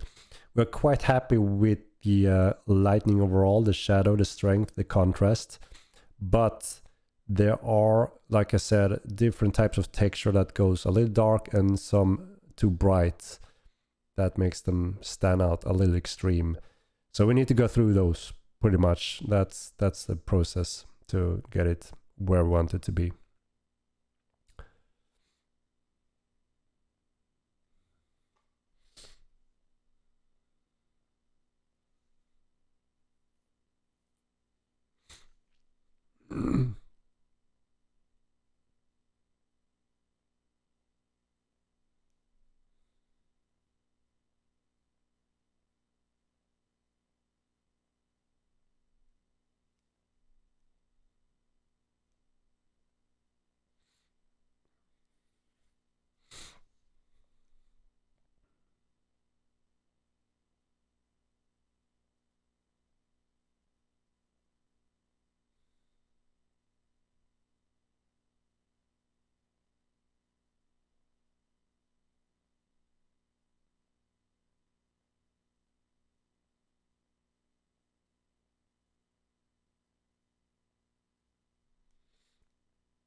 Four seconds for loot bags to drop. That was the old system gamble. There was a tick when loot bags appeared in a tick, and if that tick just passed when you killed it, you have to wait for the next tick. Optimization thing. But that's been changed, and now it goes quite direct, and if it doesn't, you have a packet loss or on wireless or something like that, most likely.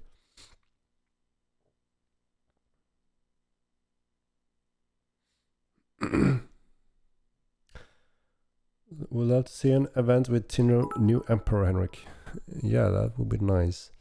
And with keeps being added at the end of the memory, is it pretty much a race to build one first since there's no sieging?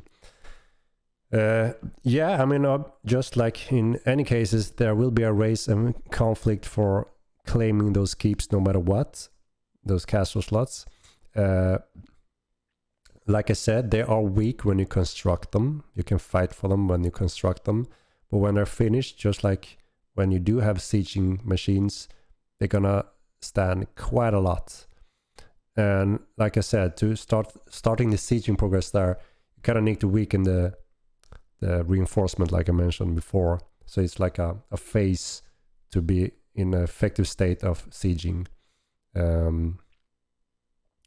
So I would say that, yeah, when the castles are finished constructed, you will most likely not take them down without sieging mechanics. But before they are constructed, yes.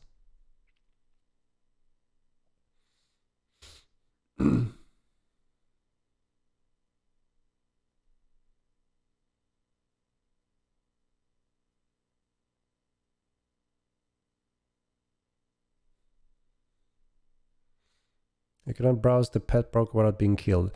When you're looking over where and how many guards, etc., we need to have base functions, locations secured, and we may lack some security in some of those well-used functions. If this case is pet browser location, then yeah, maybe we need to add additional guards in those locations, just like we have around banks and those important parts of the towns.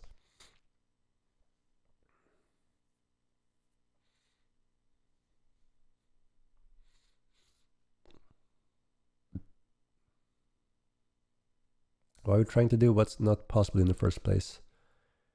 You know, we're trying to do something unique, cool here, and there's a huge demand for it. And you know, every day the population is growing, and people are excited to play this type of game because there's nothing else.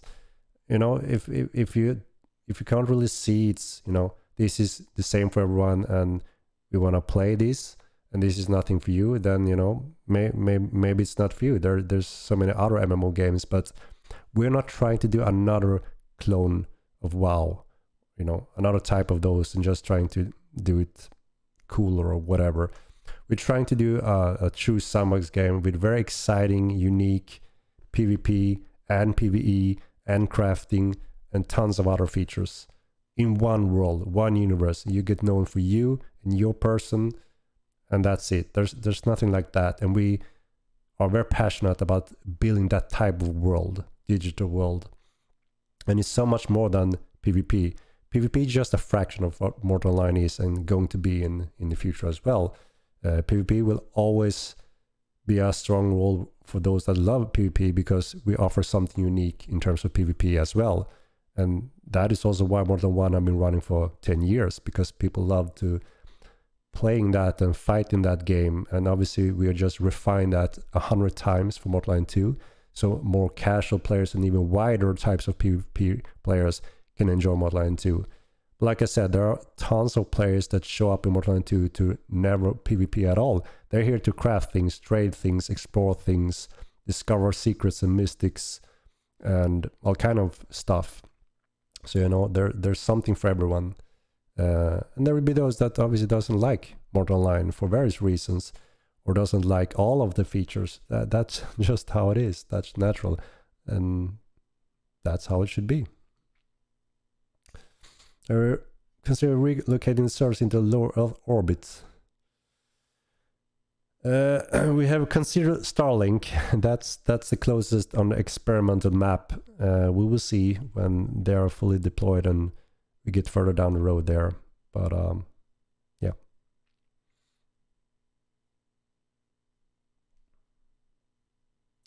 A rat looks dope. Good job, Starwalt. Thank you, Coco. It's indeed very cool. Obviously, as you can see, it's a very early work in progress so far. It lacks some details and obviously the material and textures and fur. But yeah, I'm happy with the base. It looks really cool and interesting.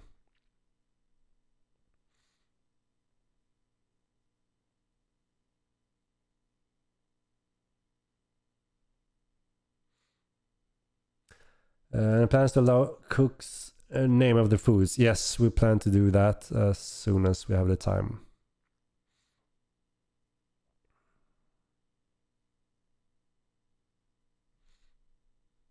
everyone have to adapt and learn about the fighting system. You know, it's very dynamic, and like I said, there are flukes that affects everyone, not just one type of player with one type of ping.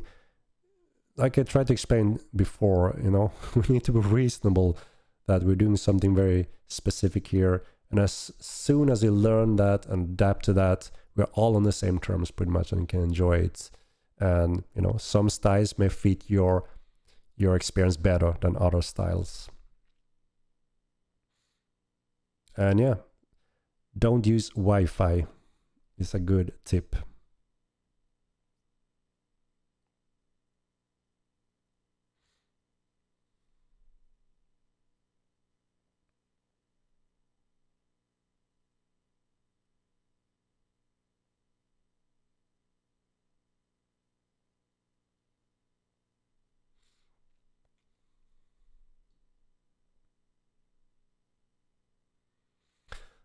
Bloom is still high. So we have a eye adaptation, and that is confusing a few people. So if you look on the majority of the darkness of your screen, then anything that is bright outside of shadow behind that gets very bright, almost like bloomy, so it burns. Just like in real life, if you walk around in a black cave, then go straight out to the sun, you're not gonna see shit. We have the same function, very realistic function, eye adaptation, and it gives a high improvement in terms of that you can adapt your eyes in shadows and darkness, so you can see nice details which you couldn't before.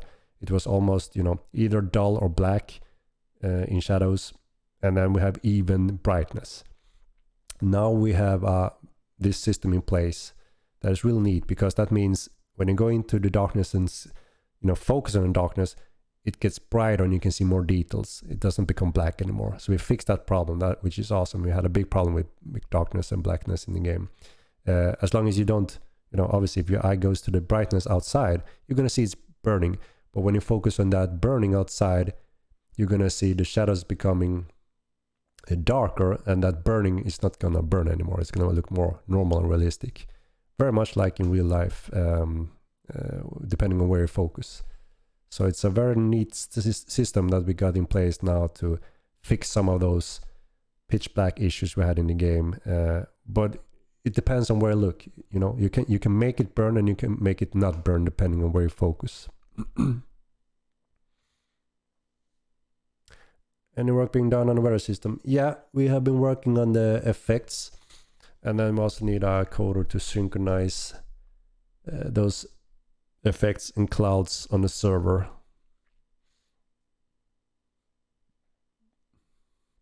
And it keeps being added at the end of November is pretty much a raise a build. Yeah, that one. Shit, I'm behind again here.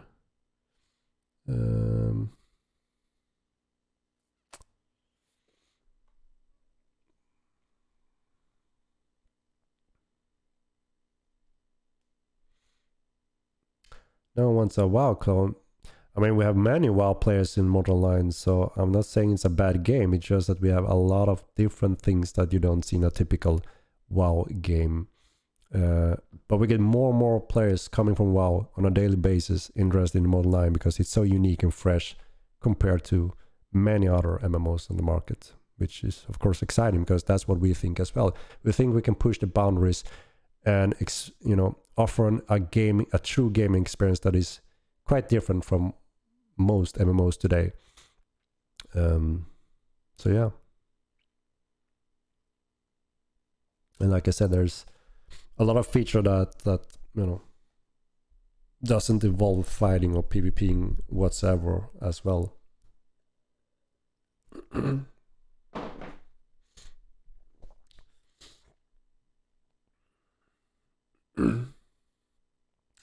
Come on, Gamble, now you're just trolling here. You know, we measure everything on a baseline latency, just as I said, you know, and we're talking about the highest case, that is Australia with a very high ping. So, you know, I'm trying to explain that it's not that black and white, you know, there's a lot of going on the other side here, and we worked on this for so many years. And it's fine if you don't enjoy the PvP and think, you know, it's fun for you, then, you know, we can't magically fix or change that. You know, we understand, and all right, maybe the PvP isn't your suit for Mortal 9, then I don't know what else other games can offer that more than, you know, Mordhau, Age of Chivalry, and those type of games, which may be a better fit. Stoppage Joe with a donation, thanks man. Can get Equity NPCs as part of housing come end of November. I feel like it would be a great addition to get NPCs in. It's fundamental to moving out of towns. That require one of those NPC services, which, you know, is quite a task. The plan is to cover a extremely large complex system already, which is, you know, constructing, building housing, upgrading it, castles, walls. We are quite busy still making sure that that big core component in building and expanding is as stable as it possibly can. And then we plan to move on the first step of TC services and assets. One of them is stables, you know, external banks, and many other features. We shouldn't overstretch and try to squeeze in completely new complex feature, because that could risk stability and not enough polish on this core system of housing.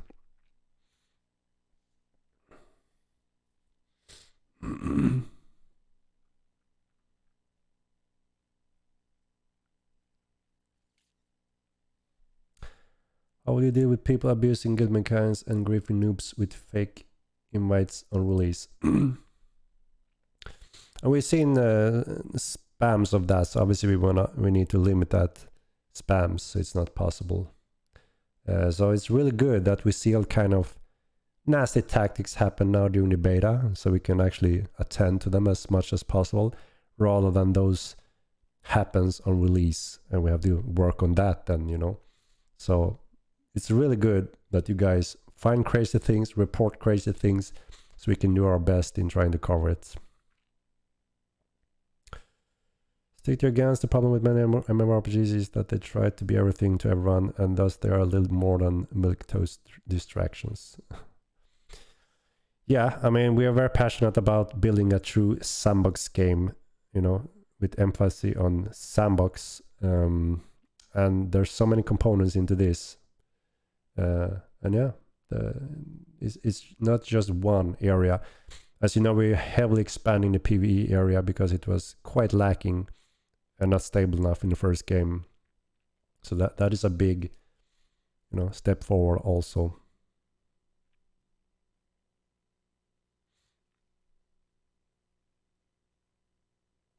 Do you expect more plants or herbs in the next patch or before release in general? We plan to do an additional pass on pickables and resources before release, yes.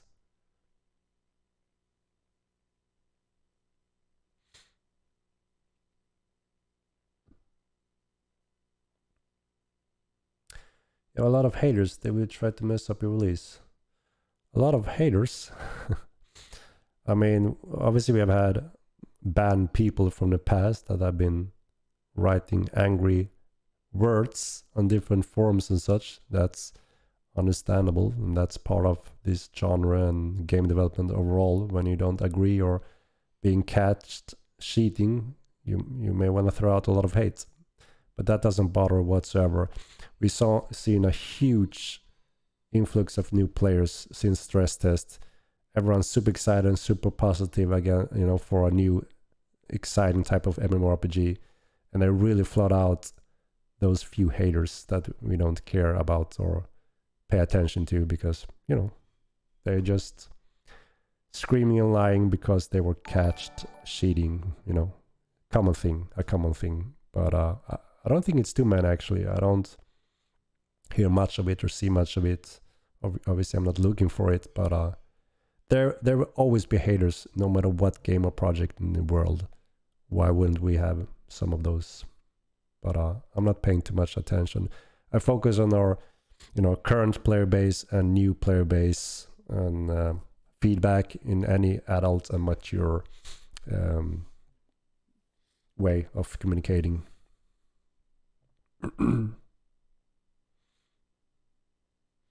want nothing more to see this be a success in USA.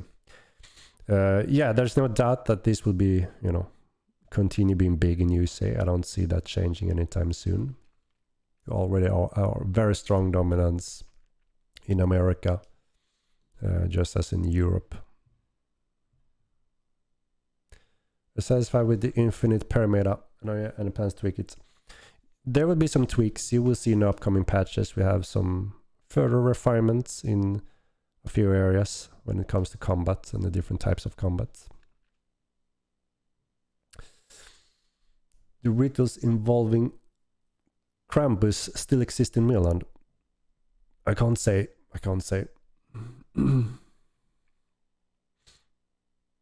got 2k hours in Modern 1. Wow, then you really should see the day and night difference from the first game and the second game. There's like, it's not even comparable anymore. It's ridiculous how big the difference is. So if you manage to get 2k in Modern 1, then you should be quite fine in Modern 1 2 as well, playing the refined real version. Thievery soon, any ETA? No ETA yet. Sometime after release, we have to finish what we have set up first and have that fully polished.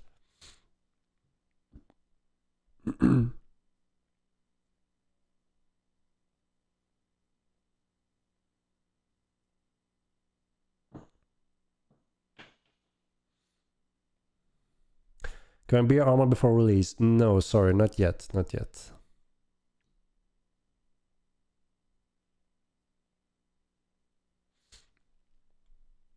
Asking for playable melee in USA. It's more than playable melee in USA, Gamble. Don't worry. We have a huge PvP player base in USA, which, confirm the big difference from the first game, and they're completely happy with how they can compete in PvP currently in Mortal 2 on a very stable and reliable level, when you learn how all that mechanics works without any problems. Gotta gather that data, Henrik, and show everyone exactly what's going on, or they will keep asking about NA servers and such. It's natural, we try to do dev blogs and then explain that how some of the things works and why. Some reads it, some don't. That's just how it is. Melee is playable in the United States. Considering tons of videos. Yeah. There's no one denying that, We all know that it's perfectly playable worldwide now, more or less, with small adjustment in some of the higher degrees of latency. So, we all know that are PvPing, no denying that.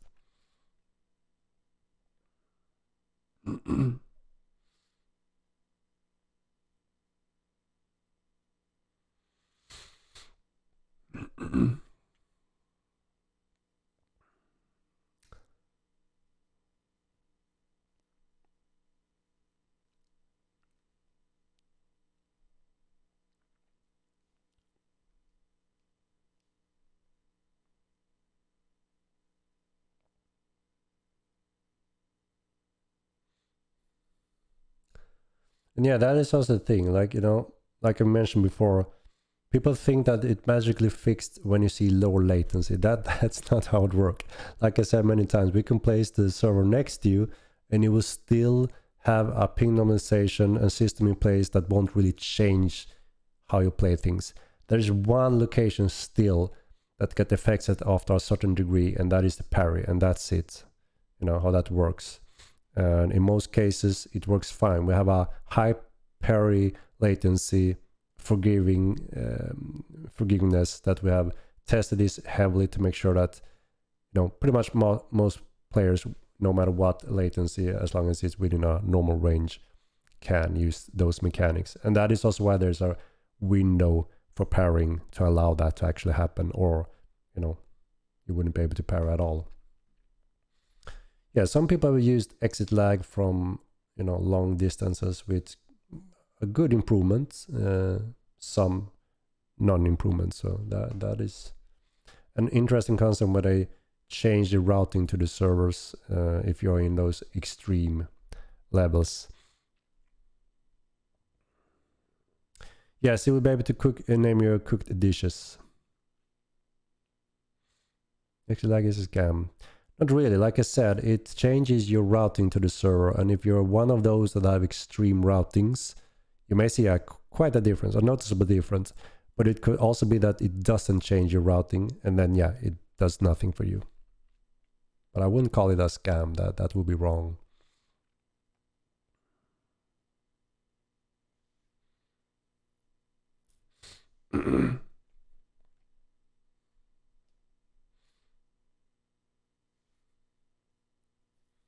I'm making the changes. We're looking at feedback, yes, and bug reports, and we had quite a few fixes in the upcoming patch.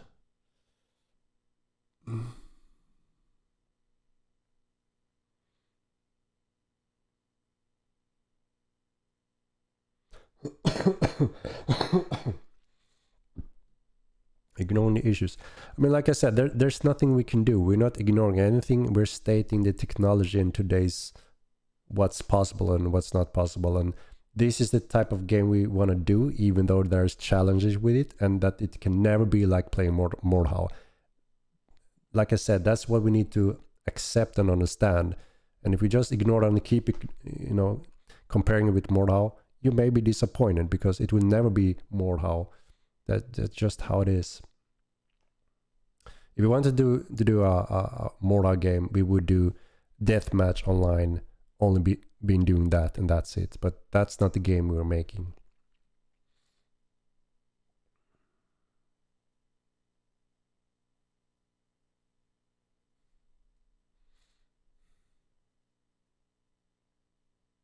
%200% better is around 500% better actually when we look at the data. But yeah.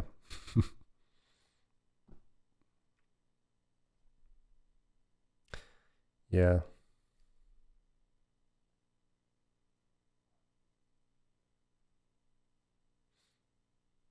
Veterinary Skill be in the game during beta will be released. Next patch, we will have veterinary.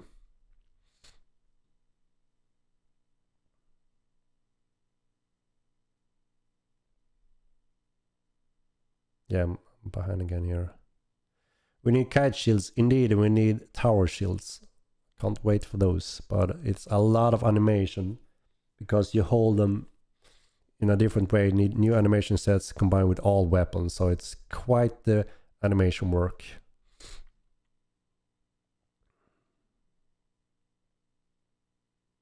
there any plans to make stars more static to allow navigation by constellation? We plan to do a little overhaul on the sky whenever we have the time for it. It's not 100% yet. Yeah.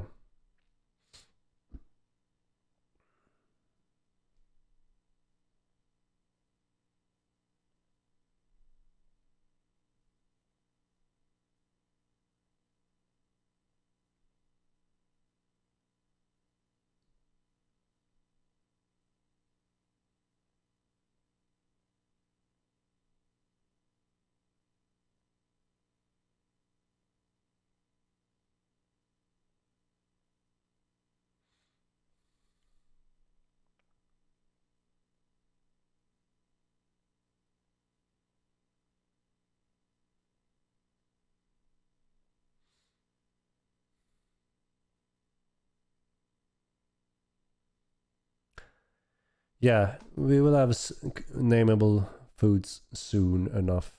I can't say when yet though.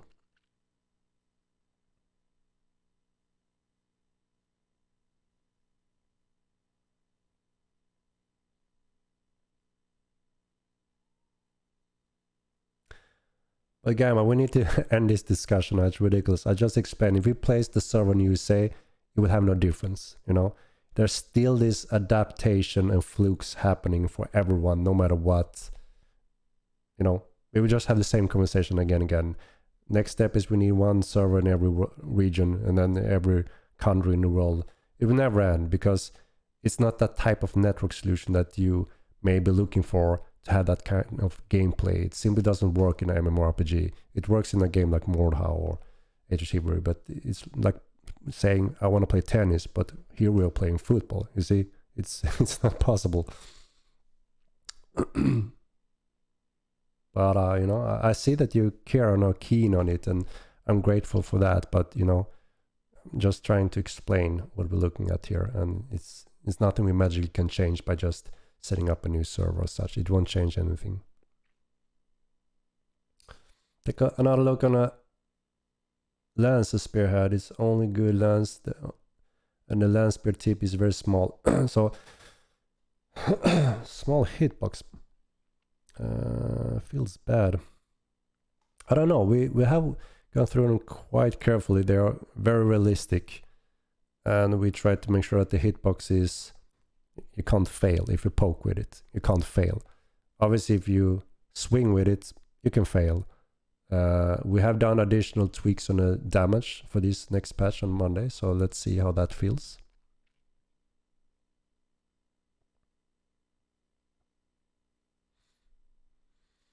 Like, make lances actually dismount, please. There's a mechanic we need to build to have that working, which take quite some time. Because it's a very specific component when you use momentum and you thrust. There's no thrust support in some of those mechanics that we need, so we need to code some specific components here. But you will see some of that coming.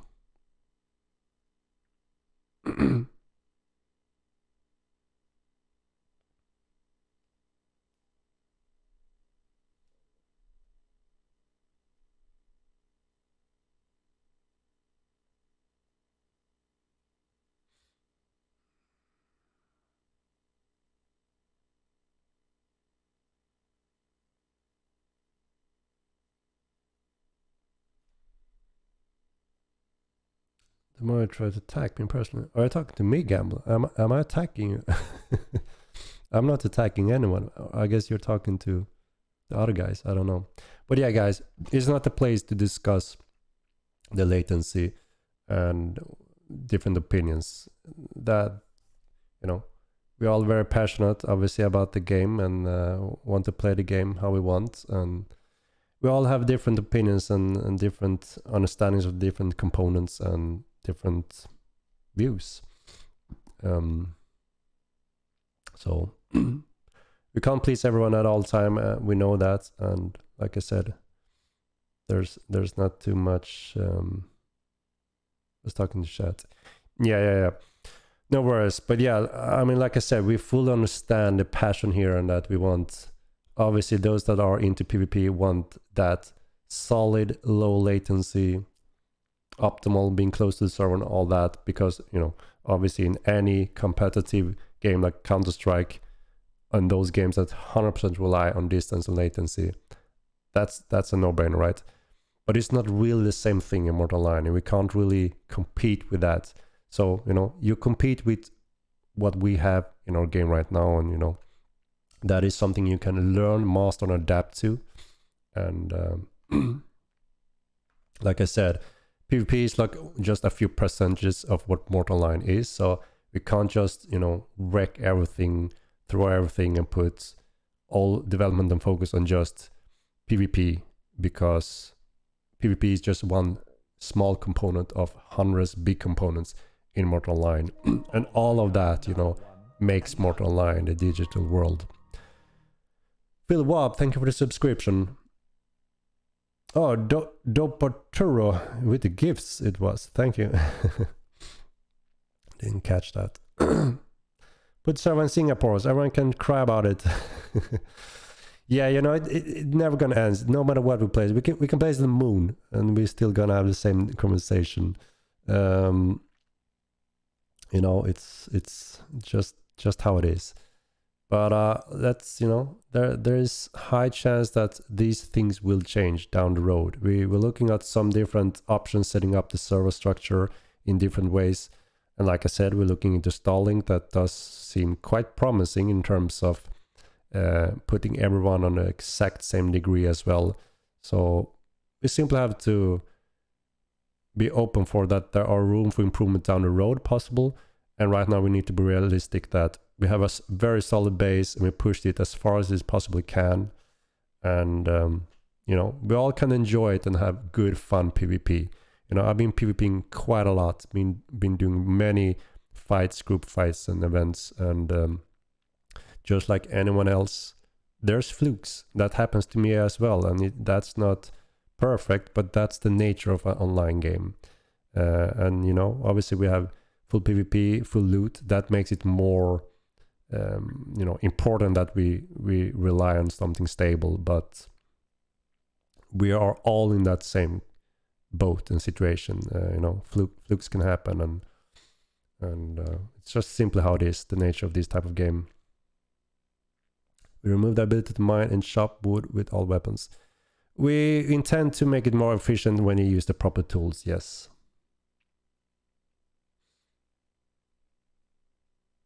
I really don't think EU players really understand sluggish it feels sometimes. So when we set up and built this system, we played obviously with latency that is from America, Asia, Australia.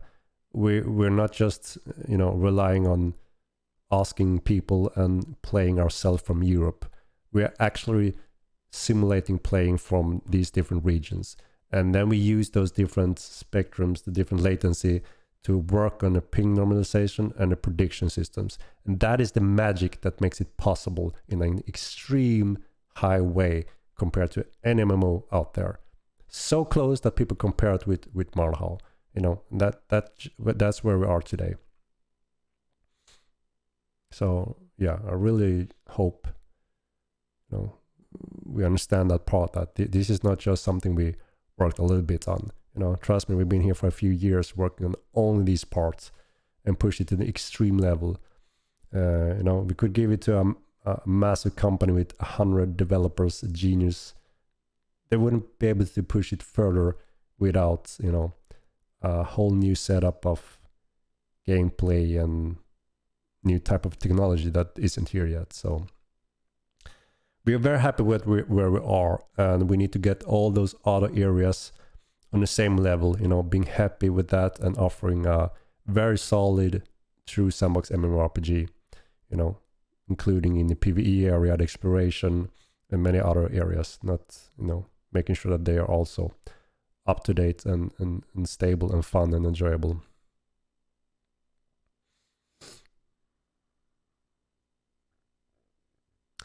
What day in time will territory be claimable? As soon as we release that patch, it will be claimable. So, you know, when we go live, you'll be able to claim it on that day if you have the resources and start building.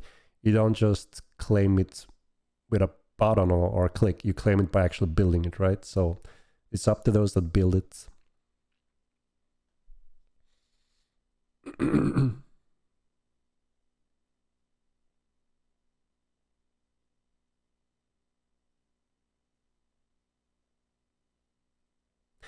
Yeah, there's a reason why people don't do what we are doing. You know, true sandbox games.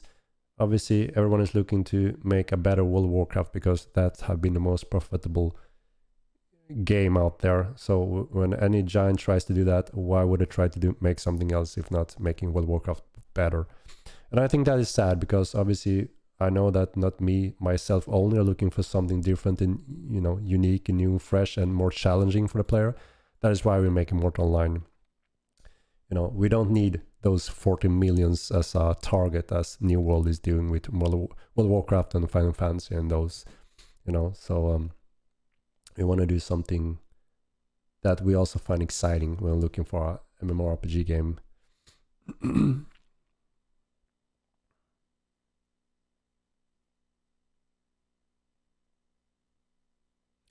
I mean, obviously there's a huge market still for games like World of Warcraft. that is what New World is trying to do, and you know, they have sold a lot of games. Gonna be interesting to see where they stand within a few months when, you know, hype is going down. And yeah, it's gonna be exciting to see our launch, to see, you know, when we're reaching out to many of their players as well, so they can get a comparison and feel a new type of game that is quite different. So yeah, gonna be interesting time ahead for sure. Stick with your guts, Henrik. I mean, like I said, before the stress test, we were more in, we could only look back on how Mortal 1 went. And, obviously, the audience wasn't really ready for that type of game. There wasn't anything like it. Those Rust game and Tarkov, those didn't exist. Those games have opened up a huge audience, which I'm very grateful and happy for. Many of their players jump in Mortal 9 and feel just at home and aren't scared away of that adaptation that you can lose your stuff, but you can also recreate and craft them quite easily. So as soon as you can that, you can become a Mortal player. Sarah, thank you for the subscription. Let's late to the party. Will pet names return soon? Yes, it should.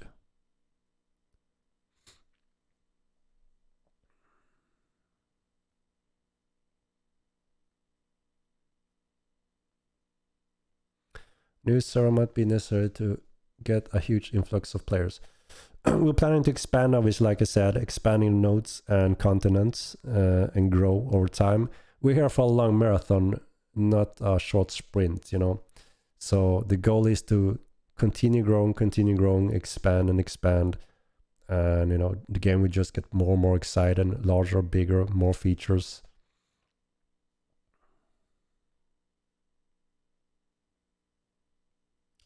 Someone said Domination is coming end of November. Did I miss something? Is it true? Yeah, around there is the when we're working on getting that on test. No reason breaking the server to force one server narrative if it ends up hurting the game, right? I mean, part of the concept is one world, right? That is something we have been communicating for a long time, and that is also what is bringing a lot of attention and players' interest. Playing in 1 out of 300 servers like a New World or World of Warcraft, and they're being very heavily regional based, which means on nighttime everyone is at sleep and the server is dead, and on prime time everyone is online, and there are multiple servers, instances. It's a completely different type of game. In Mortal Online, you are you, and you become famous for that. And we also have a very spread out time zone. So that means no matter time, what of day, there's always something going on. Even though America is sleeping, Europe is awake. We have a very spread out player base compared to a very regional base, which is also making the game much more alive. Obviously, now during the beta, we can see up and down on population being active, but obviously we expect to see a big population on release that will have that much more even curve.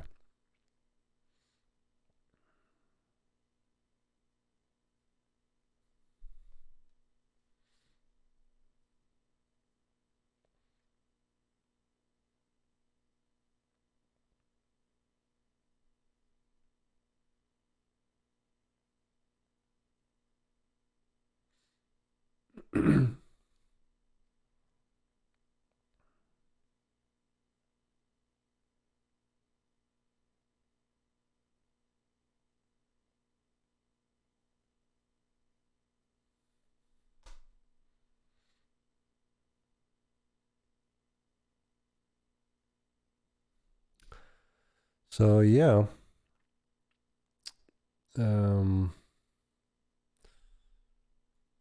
maybe it's time for me to end it here in a moment. I will see if we have any more new questions that we may want to cover. All of the new magic schools upcoming, including necromancy, those are all after release. Yes. I didn't think of it crashed over and over again for most people. Ooh. I mean, Mortal Steam release. For Veterinary, is that coming this Monday patch or end of November? Should be on this Monday patch. Want some preview of the trailer? Sorry, no preview. You're gonna see it when it's finished and you're gonna rock the socks out of your... Hopefully. What was revealed? I don't see this rat, man. Revealed the final version of the... this baby, the terror bird, looking freakingly awesome. What about the new Equus spell you spoke of? Will that be after release as well? We'll try to get it before release. That is the goal. No time frame on Mulvas yet, and Dunk is a little unsure yet, depending on the animation work needed or not.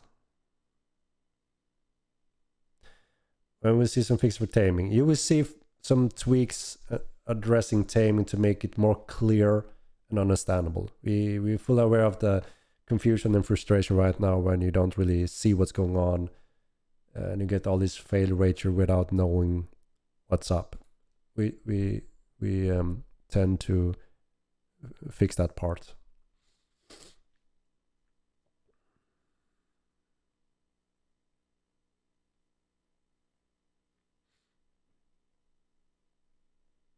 But is that fur and not feathers? I mean, this is fur and feathers.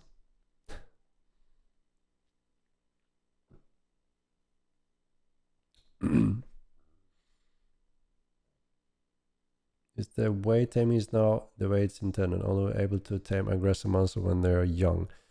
So, yeah, most creatures are most adaptable to be tamed when they're young, kind of like in real life. You can't just go out and tame wild animals, but if you take the cubs, you can tame them. That kind of logic applies to a lot, and it's also part of the balance and time investment in some of them. But there will be a refinement in how and the feedback, so those parts gets more clear for the players when it comes to taming. The Terrabras will be big compared to humans. They can become quite big. We are experimenting with the size right now, so you will soon see them in the beta and see for yourself. Okay. Just tell us if we managed to get some good shots from the event. Yes, we got some cool shots for sure.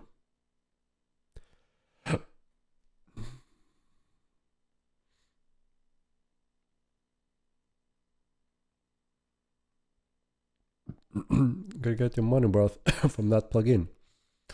I mean, obviously we want to have fur and feathers on all our creatures that needs that, right?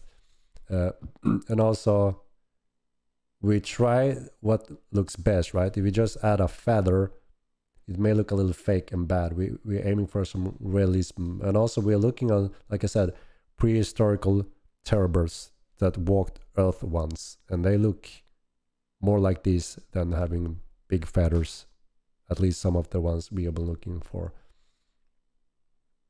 Yeah, exactly. Terror-birds are real creatures that once existed. So we're looking on a lot of those references and see what do we want to incorporate and what do we may want to add as the mortal twist on it. The Camperans be starved and beaten to be tamed. I'm not sure about that, you know. Again, even elephants today is usually brought up young to tame them, right? You usually don't go out in the wild and tame those big dangerous animals. You take them as young ones, right? So you kind of have some sense also in our game that we have cubs and babies for a reason also, right?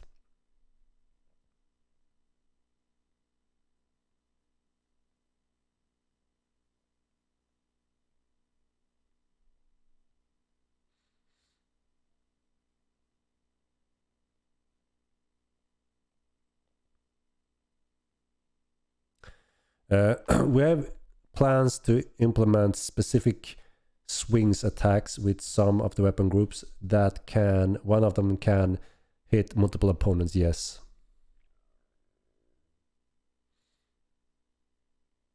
Any chance we get fluffy spiders in the game as well? You will have, we already have a few fluffy spiders in the game, and there will be some more.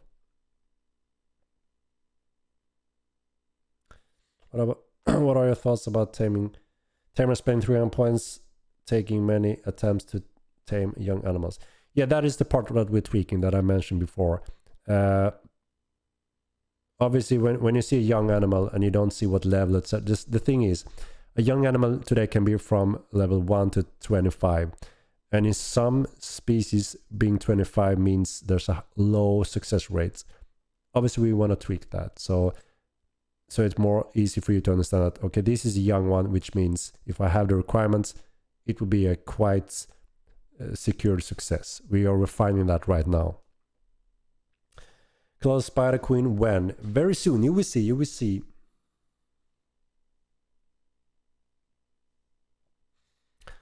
We will learn Kung Fu, lol. Yeah, you will learn unarmed combat techniques.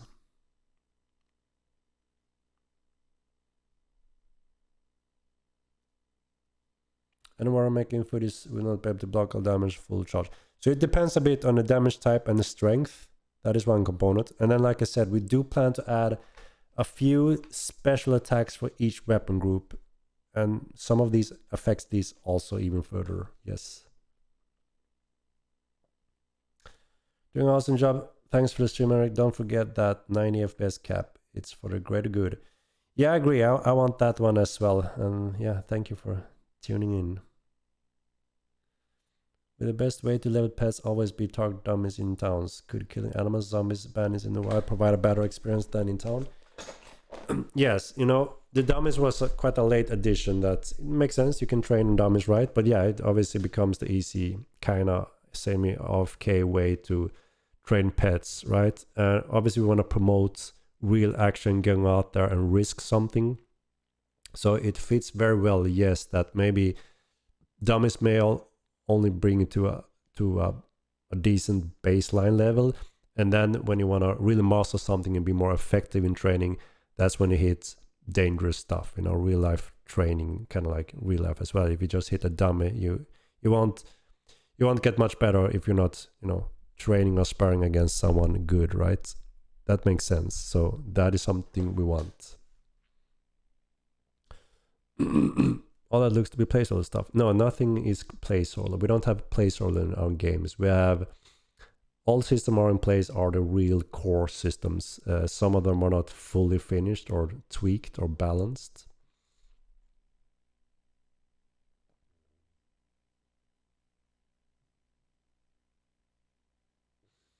Yeah, I know you can set some caps in NVIDIA and different external programs, but you know, why not have some quick, easy, accessible options in option where it makes sense, so anyone can do it easy.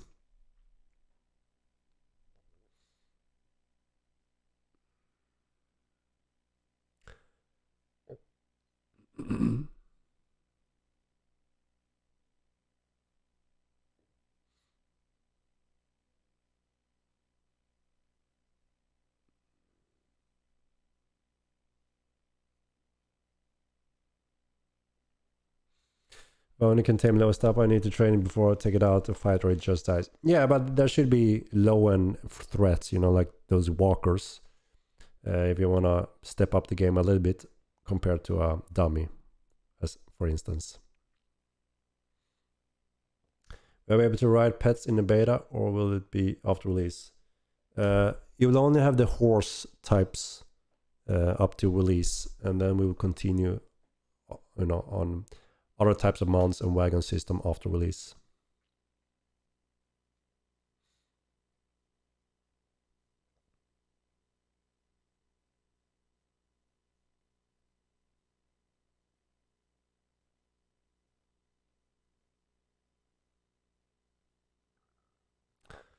And right to add more protection in towns, since now any naked mage can nuke horses and younger pets before the guards can react.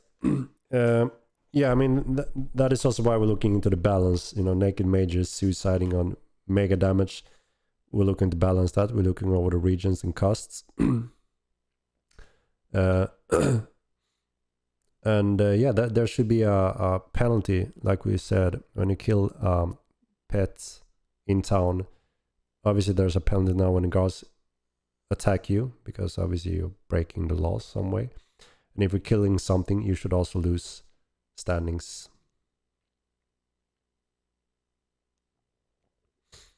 And you're hiring the same type of devs all the time. The job page installed site seems to be outdated. I mean, we're always looking for the lookout for a few positions that we know. It's extremely hard to find them, and in most of the cases, they don't fit this type of development. So, but yeah, I guess we need to look over the application again to see if that have changed or not. But we want to have some of them open pretty much at all time because we're always looking for them. With animals like Vice become aggressive and attack like Mo1. I'm not sure 100% if there's some changes or not when it comes to that. There will be some animals that just simply doesn't attack you on sight. Some may be afraid and some may just ignore you. And I'm not exactly sure what the status of the Wisens is, if they're correct or not at this point.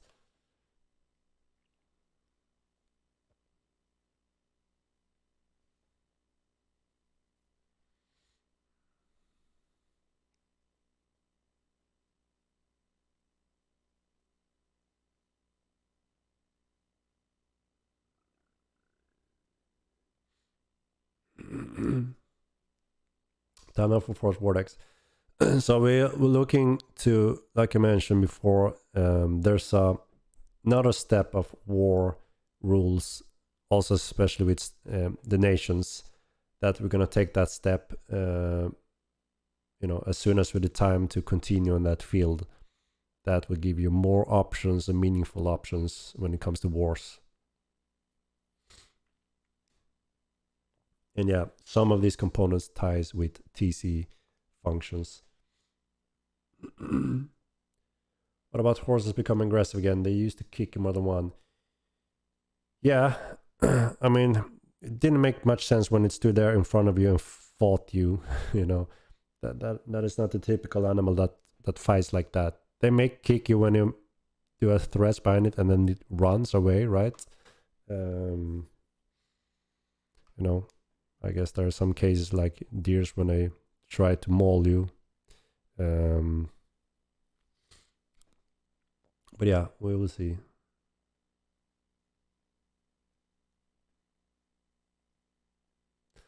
The rep system by just with Thursa. So the whole way of how gaining reputation comes with the task system.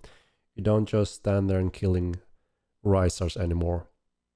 That is the old testing phase.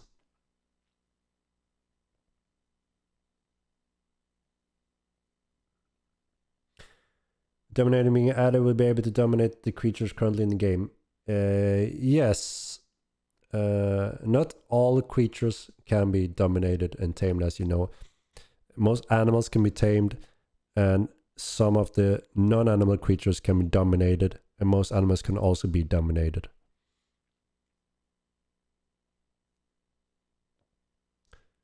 And yeah, we should bring you spikes where you can put your enemy heads on them, and their name should be displayed. Yeah, the balance for task gains, etc., isn't fully set yet. So you will see a wider range from easy to medium to dangerous, with obvious increasement in those rewards.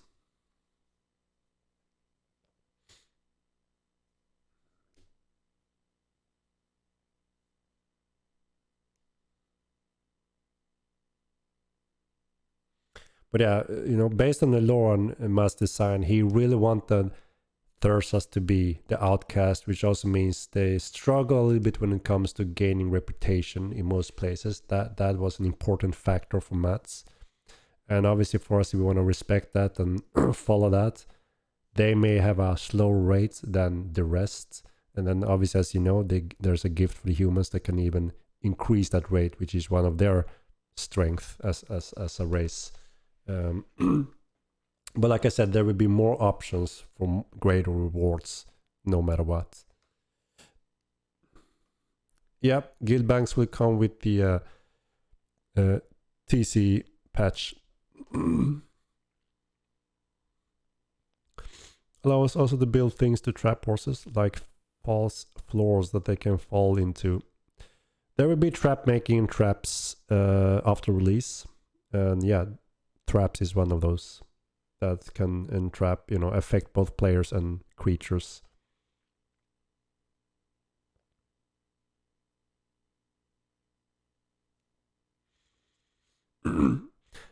It's bad gameplay. Yeah, I mean, like I mentioned, you haven't seen what kind of options you have yet.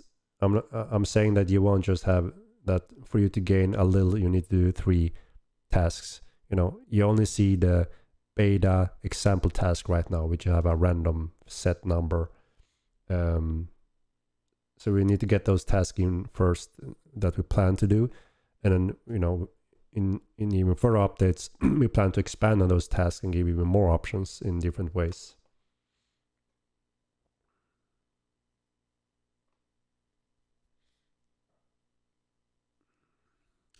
Why the Blade Nation share their standings with Hergas? It's the Ogmir Clade shared nation, if I'm not mistaken.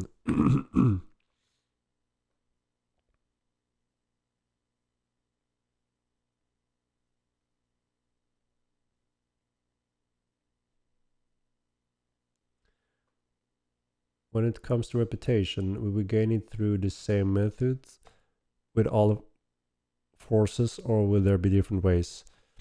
So the main way to gaining or losing nation standings is by working for them or against them, or killing their citizens. That is the main way to gain or lose standings.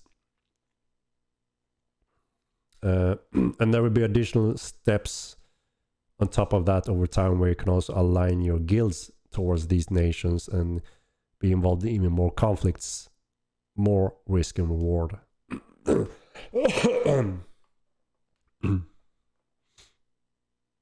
humans nations have separate standings. Yes. Again, it's mass that created the nations for all the clades and races and on Mirland, and there may be more when we expand as well to next continents.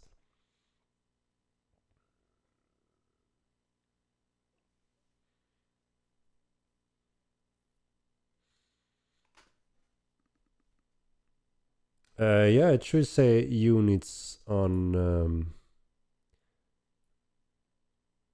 potions.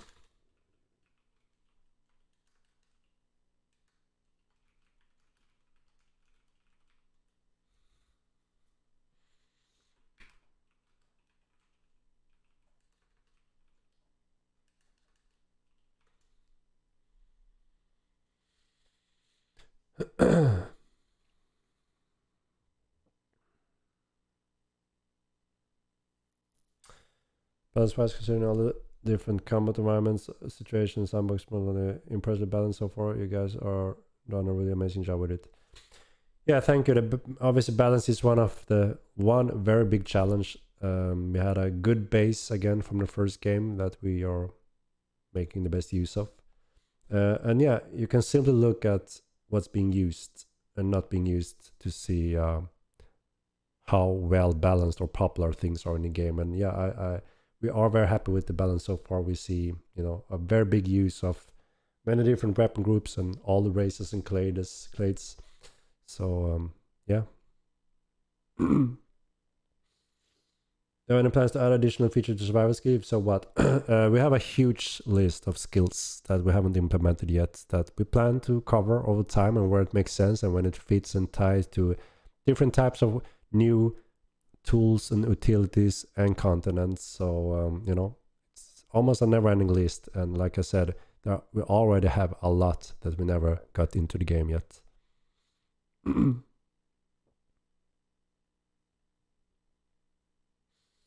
Will Rise of Nation have somewhere to live in Milan if you gain standing with them? There will be options if you gain proper standing with them. They will almost accept you. They won't kill you on sight, and you may even access some things in communication with them. That is the plan. And they will have some bases on Milan where you can find them.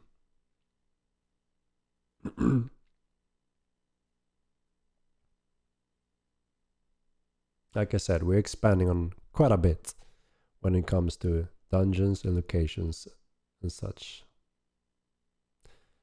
We'll be able to write turbos or other animals on release. Not on release, later.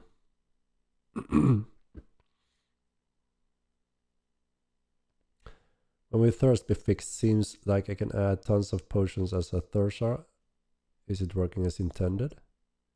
I think it's working. I haven't heard it's broken. I haven't looked into it. But I think it's working. As it goes down. Yeah. As I thought. It should be working. I haven't heard it's not working.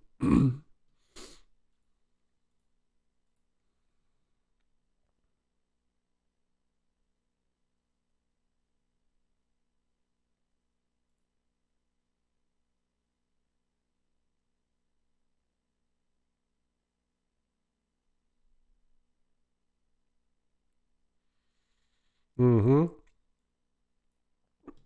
So you guys are missing some feathers on the turbo. Is that what you're saying? I think it looks real awesome.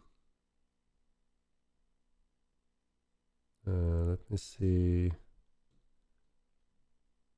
It's quite cool when you compare it to the old turbo. It's quite a difference.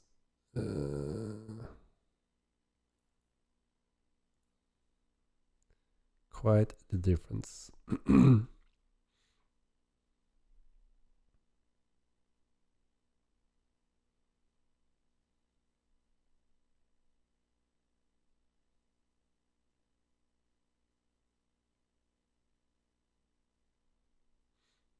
TC will be after housing. We don't have an exact time frame for it. We need more time until we can share that.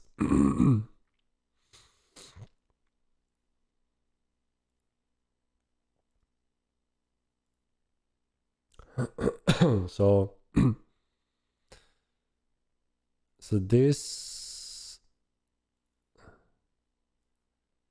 this picture right here,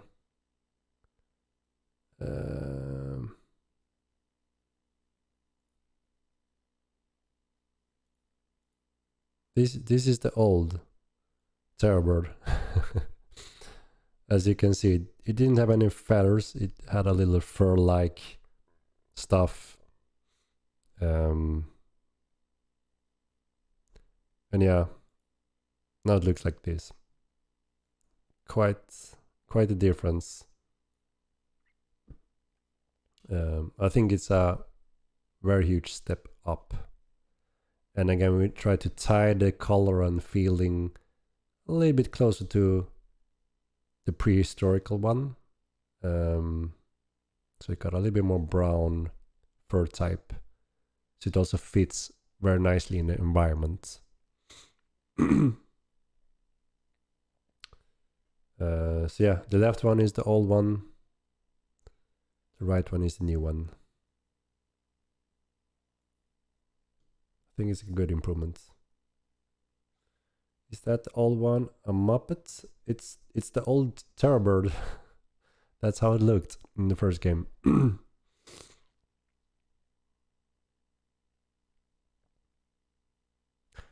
they're the same size. They're similar size, yes, as in the first game. So they can get quite large. Quite large. Very nice update on them. Yeah, we're happy to hear that you think it's a good update. A lot of hard work is going into all these creatures, I can tell you that.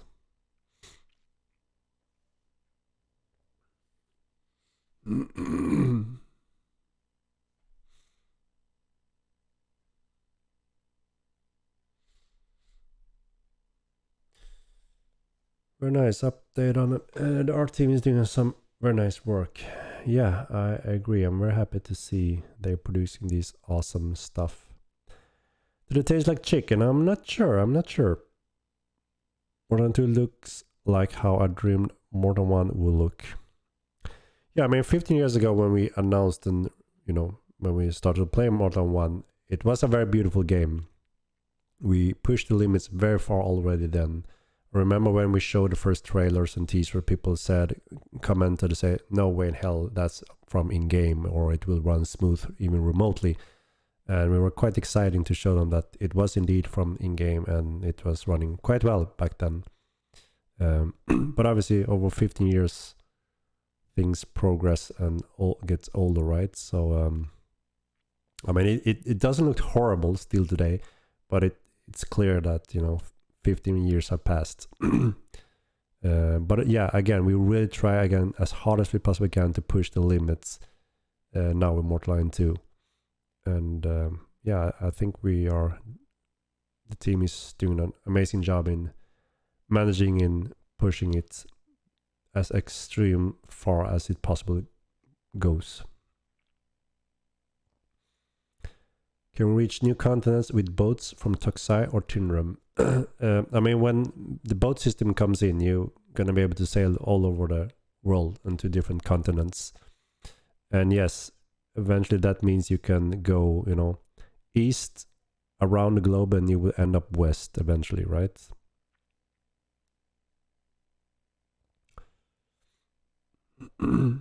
There's a drop-off, obviously, and there's an explanation of how that works. So obviously, if you're sailing towards that drop-off, that could end up disastrous. So you have to be careful there as well, how you navigate the world. So Navy is not flat. It is a globe, just as any other planet in our universe. Any thoughts to adding magic vendors and pet armor crafting benches to Cave Jungle Camp? You will have a few portables available to you soon. We will see if we need to add some static ones in the camp. Maybe it makes sense. But it is really a beautiful game. Keep up the good work. Yeah, thank you. You heard him. Different planets in Mortal Line 2. Why is water in Nave not salty? How do you know it's not salty? About that drop-off, how does that work? Why hasn't it filled in? Yeah, there's a good explanation of it. There's some clues out there for you to find it already, and if you can figure it out, you already have some explanation of it. And, sooner or later, in-game, you will see more up-close proof of what's going on. That's what I can tell you. And past rework, Cave Camp is missing a lot of benches and vendors, etc. I didn't think it was missing anything from the first game. If it's missing any, again, important component that makes it much more useful, then we're open to look over that, because that's part of what we do now when we do the world distribution and going through all cities to make value of them.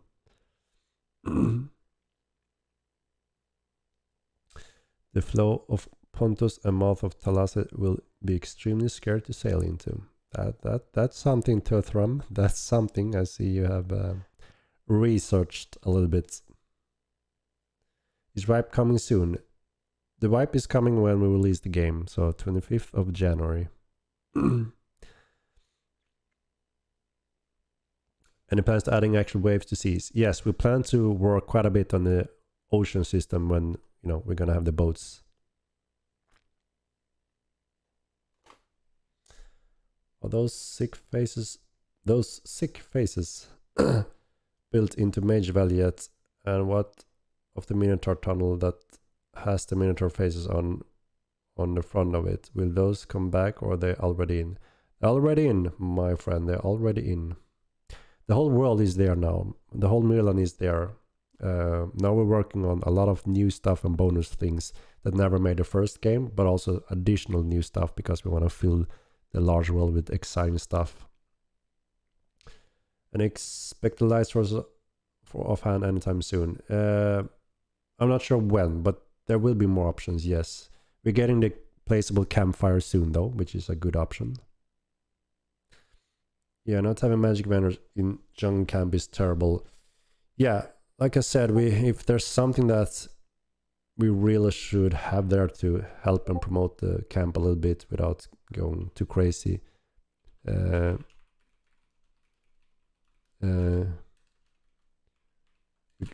plan to look into that as well.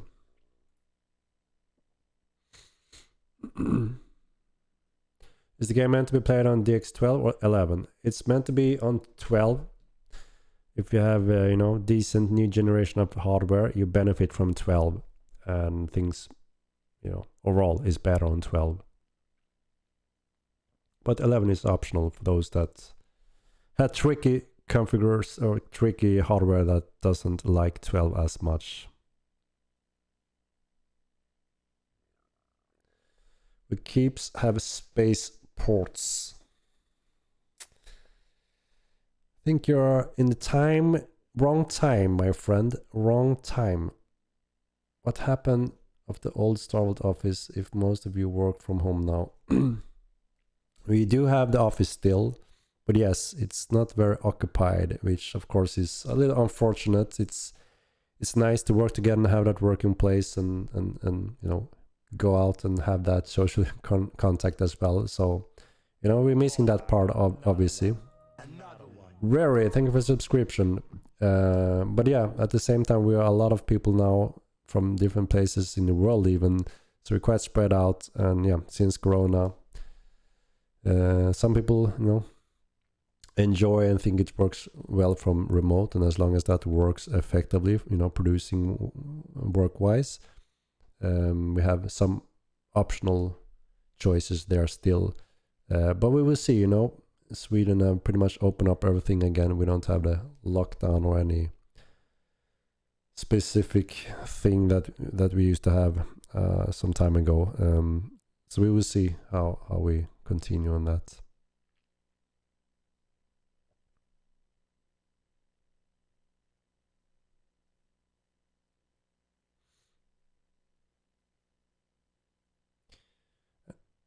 Any plans outside in the world between cities like there was in EU? A safe place to release drink? You know, in the first game, people built taverns out in the wild and made some hubs to meet people and relax. And now when we're going to add some supporting tools to support that even more, you know, that would be an option for the players.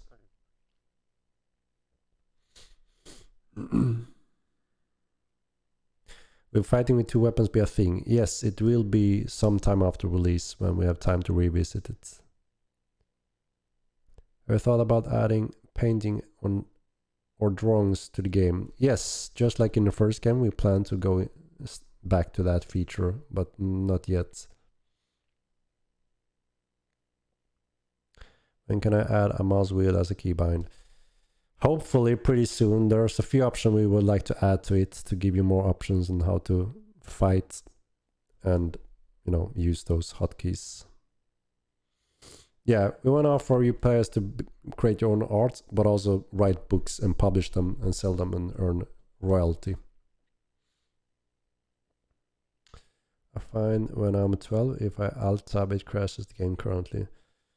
That's strange. If you get a report, please send that in and maybe that's something we can fix. I can always alt-tab, it doesn't crash to me, so it sounds like it's a specific, you know, thing that happens in your case.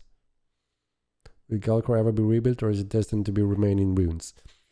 It's quite destined to be in conflicted states. The threats and the Ryza invasion is a constant threat in that area that, you know, hits and runs and try to take over and, you know, do their part. And obviously the players do their part in trying to take control, and other players as well. So quite destined to be a chaotic place, more or less.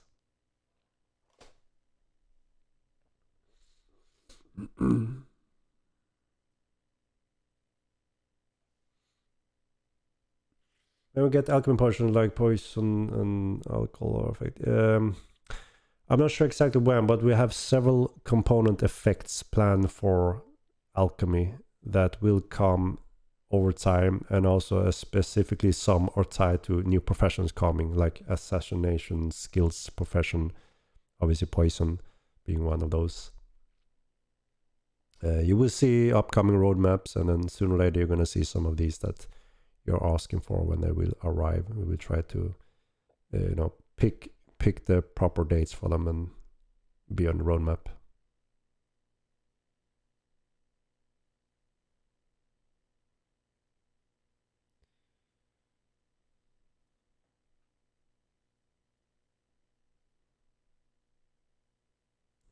Are magic vendors going away in persistent to promote the use of professional skills forging the content and the create spell regions? Yeah, everything, you know, pretty much as it was in the first game, everything you can produce and create, most of that will be up to the players, you know, demand and supply. Some components will be available at NPCs to, you know, buy. So you will see some, you know, following that pretty much also in Mortline 2. The guild colors or banners and capes be in for launch. We are not yet done with that system, and we still have quite some work to do before that will be released. So sometime after release, I would say.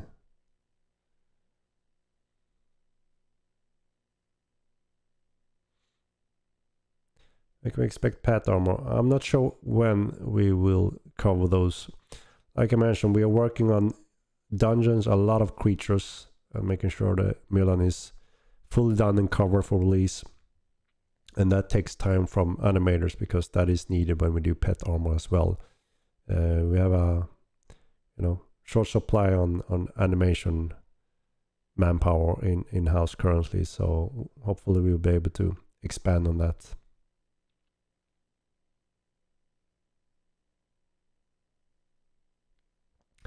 We'll be able to staff our taverns with courtesans to make some money. Yeah, you will be able to use different services in your taverns, and if you open them publicly and they're being used by players, you may make profits on some of those services and sales.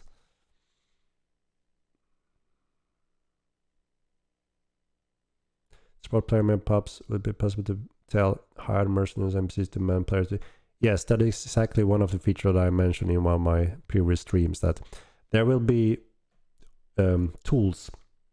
So when you visit like the Tindremic Tavern, for instance, there will be a guard that says, for you to enter here, you need to leave your helmet to show your identity and all your weapons and regions at the door before you can enter. So, you know, you can enjoy your time in there without having to worry about fighting. And that is also, you know, what makes sense, and to promote some really cool features that we plan for our upcoming tavern features.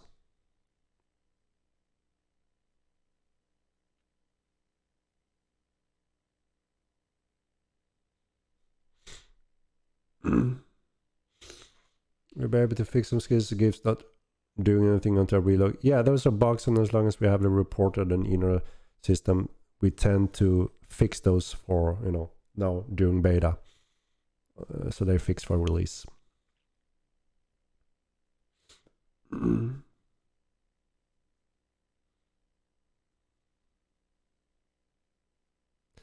more shanks in tavern. Yeah, I mean, the only way for us to be able to promote really cool gaming system and features in a tavern where you can really enjoy an RP and socialize and rely on quite some heavy and cool features and more of the time. If we can ruin all that by just jumping someone, you know, we're losing a lot of value in our hard work there. And I think it makes sense that, you know, why wouldn't these owners say, it's our rule, right? If you want to enter, leave your weapons and helmet outside so you can make full use of those features and enjoy them in a tavern. I think it makes sense and fits.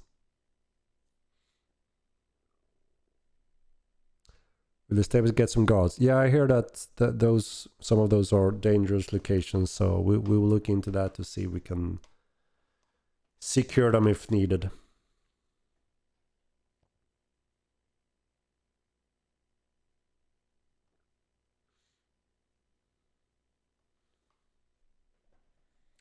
Yeah, some players just use horses for fun. They will use standings and more standings, and yeah, we aim to have security in cities. That is the only very small, somewhat safe location, or supposed to be safe because of the guards. So we're working on that.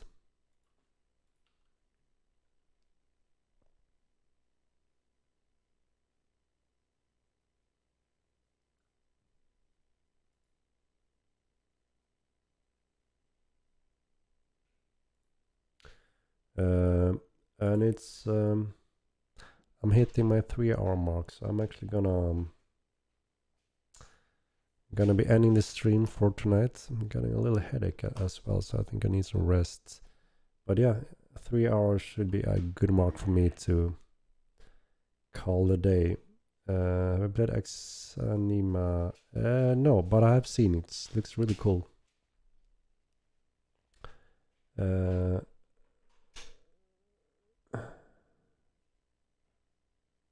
What is it all about? Is it PvE, PvP, or just full PvP? So Mortal 9 is a true sandbox MMORPG. It has a lot of cool PvP, unique PvP, and it has a lot of cool PvE and a lot of advanced growing PvE and AI, and just tons of different features that you can enjoy. You can play a fully fledged crafter, tradesman, tamer, magic scribe, or anything. There's hundreds of fishermen upcoming and building cities and so on. So there's so much to this digital real world true sandbox. So you can find what excites you the most and play what you want to do in this game world. So in short, you can read more about it on the website. Very passionate about this for sure. It's my absolutely baby and dream type of MMORPG, and I'm very happy to see that many of you guys are showing the same interests and passion for the game just as I have, and it's a growing player base. It's awesome to see.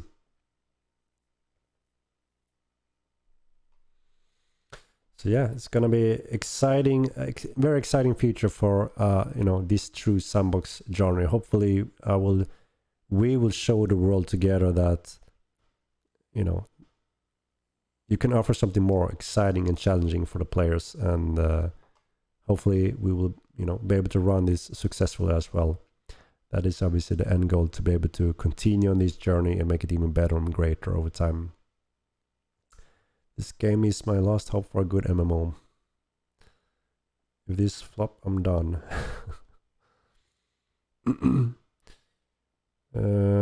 Alright guys, thank you for your passion. It is refreshing to see a game driven by passion rather than profit. Yeah, we haven't been here for nothing for 15 years of hard work.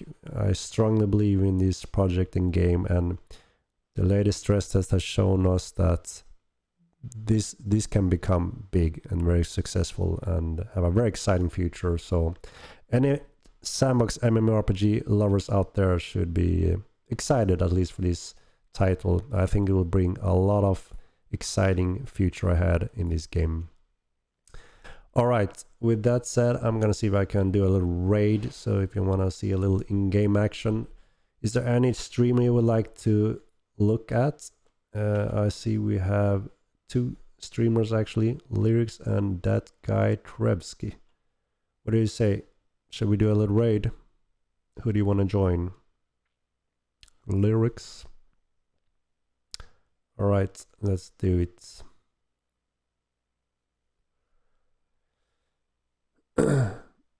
Help Henrik expand his work staff if profit starts rising. That is the core goal. As soon as we can, afford to expand, I want to reinvest in the project and development so it gets even better and take the lead even stronger. So yeah, for sure. Alright guys, thank you so much for tonight's stream. As always, a pleasure to hang out with you guys and discuss these different things and share a little sneak peeks. So yeah, thank you so much guys for your participation and interest, and I will see you on the next stream again, and I may be able to do a cool real-time showcase in-game house building stuff. So I'm gonna try to confirm that as early as possible, make the announcement, so be prepared for that next stream if that's possible. Have a good night guys, and thank you again.